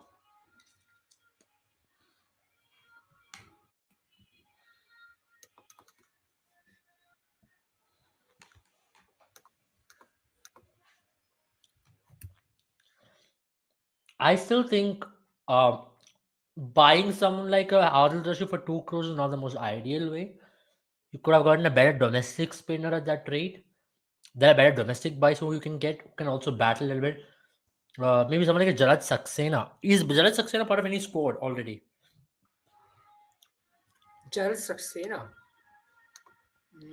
I have to check that. I have to check that as well. But if you have someone like Jared Saxena, he is a better option. Who is a better spin bowling option than having Adil Rashid? So next is the Indian fast bowlers. No, I think it is Indian batters. First up. So I mean, let's just review once, right? Look at all the teams, what they have. Abel, Yeah. let's start with CSK then. I mean, I suppose that's probably the first arbitrary pick I would have gone with. So they've got. I mean, who have they got now? Let's look at it. Yeah, so they've got Ajinkya Rahane, which I think is really it's like a discounted. It's the idea of getting a discounted player in and try and get someone for a value for money buy rather than anything else. Ben Stokes, as I've already said, I think that was probably 4 crore higher than what he should have been brought at. I think they should have gone in more for the Jason Holder. But I think that the only reason for that is because of his captaincy expertise, right? And I think once MS Dhoni leaves CSK, then I think Ben Stokes becomes a much more important player for this team. I think MS Dhoni being in this team is a little bit why I'm skeptical about Ben Stokes. But if MS Dhoni, because MS Dhoni, Ben Stokes, between them, some balls are going to be spent, right, for them to get settled. But once MS Dhoni goes, I think he can really take over MS Dhoni's role and be that clutch player for CSK. And aside from that, even I don't know if really he is the kind of buy that CSK should have spent that money. Very interesting, as you mentioned that, because Ben Stokes is one of the biggest buys of this year's auction at 16.25 crores. We'll come to the next team. Next team is a team which came into the auction with the least amount of players. They've had the biggest activity in the auction. It is the Sunrisers Hyderabad. Now, if you look at them before the auction, they've had 42 crores to spend, and they only had 12 players who they had retained. Now, these are the buys they've had. They're gone for Harry Brook at 13.25 crore. They bought Mayank Agarwal, possible captaincy option at 8.25 crore, which I think is an excellent buy. After they'd gone to buy Henrik Larsson, which is another good buy at 1 crore, and at 5.25 crore, at his base price 1 crore. Then they have brought in Adil Rashid at 2 crore, and finally Mayank Markande, who have brought in at base price of 50 lakhs. So far they brought 5 players, so 17 players already. They still have close to 15 to 16 crores which they can still spend, which I think is a decent amount of money, and they can get in some big buys even now. Now, next is the domestic players. Before the domestic player, how do you see Sunrisers' activity been so far? Very decent day at the auction. They've been a little aggressive in terms of their spending initially because they had to get some of the planned players because they had the criteria to do that. So now that they've gotten some of the players they wanted, how do you see? I think people. Yeah, I think Sunrisers made a sort of a comeback, if that's the right term to use, because I felt initially they were at a disadvantage, right, where they had spent 26 crores on 3 players, namely Klaasen, Mayank, and it was Klaasen, Mayank, and obviously Harry Brooks. Out of which, I really don't think for me, I think Henrik Klaasen might just miss out on that top spot in that top 11 spot unless you're not going to play Glenn Phillips, which I think is really a sin. If you look at if you understand cricket, you're not playing Glenn Phillips, the kind of tournament that he's had. I don't know if that's the right way to go unless there is matchups involved. You want a left-handed bat in to tackle some of the leg spinners, for instance. That's the only reason why I see Henrik Klaasen making it ahead of Glenn Phillips if he does. But then to having been brought, Adil Rashid and Mayank Markande for just 2.5 lakhs, fair enough. I think that is somewhat, you've filled in 2 slots for 2.5 crores, which is a very, very, very good auction strategy. I think they've made a comeback in that sense. And now I think they're looking settled. Makes sense. Now let's come to another team who've been pretty decent in terms of their buys. They've brought in Cam Green, one of the biggest buys. Mumbai Indians, that is 5-time IPL champions. They've had enough activity today in terms of their auction buys. They brought in Cam Green, they brought in Jai Richardson. They made some big noises in terms of what they wanted. They're very clear with their approach as always. How do you see this buy fitting into Mumbai Indians? We did have split opinion on this. We did feel that it was an unnecessary buy at times, especially considering the kind of stats he's got, the kind of recency bias they've gone with. Also, at the same time, they've gone in with a player who have not really done well in terms of the T20 format at large. He's done well as an opener in a couple of occasions against India, in also playing some of the high percentage shots, which did come off in that particular moment. Other than that, against quality bowling, he does have quite a few glaring weaknesses as well. How do you see Mumbai Indians' activity been? These have been the two players who Mumbai Indians have gone with: Jai Richardson and Cam Green. Jai Richardson, I think it's a fair enough buyable. He's not going to be obviously playing for them. He's not going to be starting for them. On a day, maybe if you get suddenly a pitch, where there's some amount of swing, a little bit for the players, Jai Richardson can be a lethal player on his day. Cameron Green, I don't know, Abel. For me, Cameron Green, what they've looked at Cameron Green is a replacement for Kieron Pollard, a long-term replacement for Kieron Pollard. Here's some of the things that I don't know if he really fits in that position, because Kieron Pollard is a player who's a clutch player who came up, at that situation where you needed a player to really, accelerate. Now, yes, you can argue that he's got the strike rate for it, but look at where he gets that strike rate. His BBL numbers, again, I'll say, when he used to play number 5, number 6, is an average of 10, a strike rate of 100. Not good enough at all for a player. But where Australia got it right was when they played him at the top of the order, right, in India. And you reckon and some of the shots that I saw him play, this is my personal opinion, I felt if the fielders were back, it would have been caught, because those were flat sixes or mistimed shots that went to the boundary sometimes. I'm not saying all the time, but all you need in cricket is to get out on that one delivery, right? And when he comes at the number 6, number 7 there's position, a flip side of things, right? He's going to be playing in Wankhede. The 7 games he's going to get is in Wankhede, which is one of the most truest surfaces in the country in terms of the pace and bounce. He's going to really relish playing there. But on the other side, you already have your opening slot set, and if you're going to play Deval Brewis, you're going to have top 3 set. He isn't or going maybe to top open 4 at with Tilak all. Verma. So the possible options available for Mumbai Indians to fit Cam Green is number 7 or number 6, which I think number 6 already slotted or taken by someone like Tim David there as well. So number 7 for Cam Green is it's way too low in T20 format. And also considering his range, he's got a very limited range. It's a very good range if you're batting in the power play, but if you're batting in the death, I don't think it's a right range for a finisher. Exactly. And also his bowling is decent, but maybe not good enough in terms of the variation. I think he's still very one-dimensional in terms of his lengths, where you can line up against him. Yeah. For me, these are the factors that I think will come in for Mumbai Indians, which will kind of expose the player Cam Green is also. But spending 17 crores on a player like Cam Green, I think is way too much at this point. But that's also the dynamics of a mini auction. For me, Cameron Green's bowling will benefit Mumbai more than his batting. I'm not saying it could be possible that Cam Green turns things around, okay? And he has gotten him. He's a young player. He's still in his development stage. He isn't someone who's 30, 35, who's played a career, who's casted himself. He might turn around. Mumbai Indians has got a very good management. But now what's going to happen is you're going to have to not play Deval Brewis anymore. You cannot play him, because if you play him, then you can't play Cam Green, right? So that's pretty much one thing that's going to start off with. His bowling, again, you'll have to make sure that he balls in the power play. If not in the power play, in the middle overs. You cannot ball him in the death. So that's where I feel if Jofra Archer plays, this team looks really good with Cam Green in it. But if he doesn't play, that's where this team will get exposed for giving so much money to Cam Green. Yeah, makes sense. And that's not the ideal way to go ahead as well. We'll pull up the RCB camp and the players they've had. RCB, pretty quiet day. They went behind a lot of players, but they couldn't actually, because of the limited budget they had before the start of the day. This is a budget which they had, which I'm going to pull up on the screen.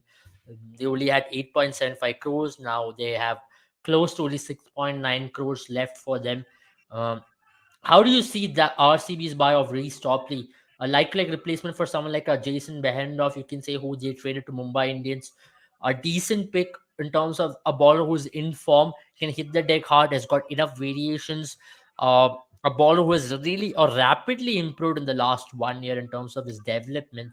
How do you see him slotting into the RCB team who's going to be playing in Chinnaswamy Stadium? I think for me, Abel, he's going to be again a replacement player for Josh Hazelwood in the lineup. Okay, I mean, I think CSK would have really benefited more from him, or rather, he would have benefited more for playing for CSK. I think he would have gotten some more game time. But in terms of RCB, it's a great buy because at that price, Reece Topley can do a very good job. And I think on days, right, depending on matchups and a lot of these things, right, because I think Reece Topley can be a player who's an X factor player. He's developed himself into that kind of a player really, and someone who can get those magical moments, pull something of out of his hat, pull a feather out of his hat. But yeah, aside from that, I don't know if he's going to play as a starter. He's got a left arm angle, which is why can be a lethal player. But I don't know if he'll get more than 2 games for me. I mean, even for RCB, every player they're going to buy are going to be a replacement player, or unless they play Indian middle order bat, they won't have any other player who's going to come into the starting 11 because you have a Maxwell Hasaranga and Fab du Plessis and Hazelwood as your top 4 overseas picks.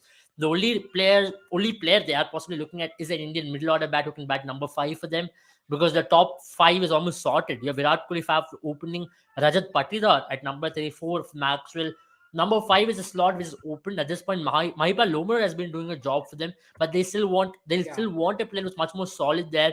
And at number 7, you have a Shahbaz Ahmed, and also you have Harshal and Hasaranga to follow at number 8, 9.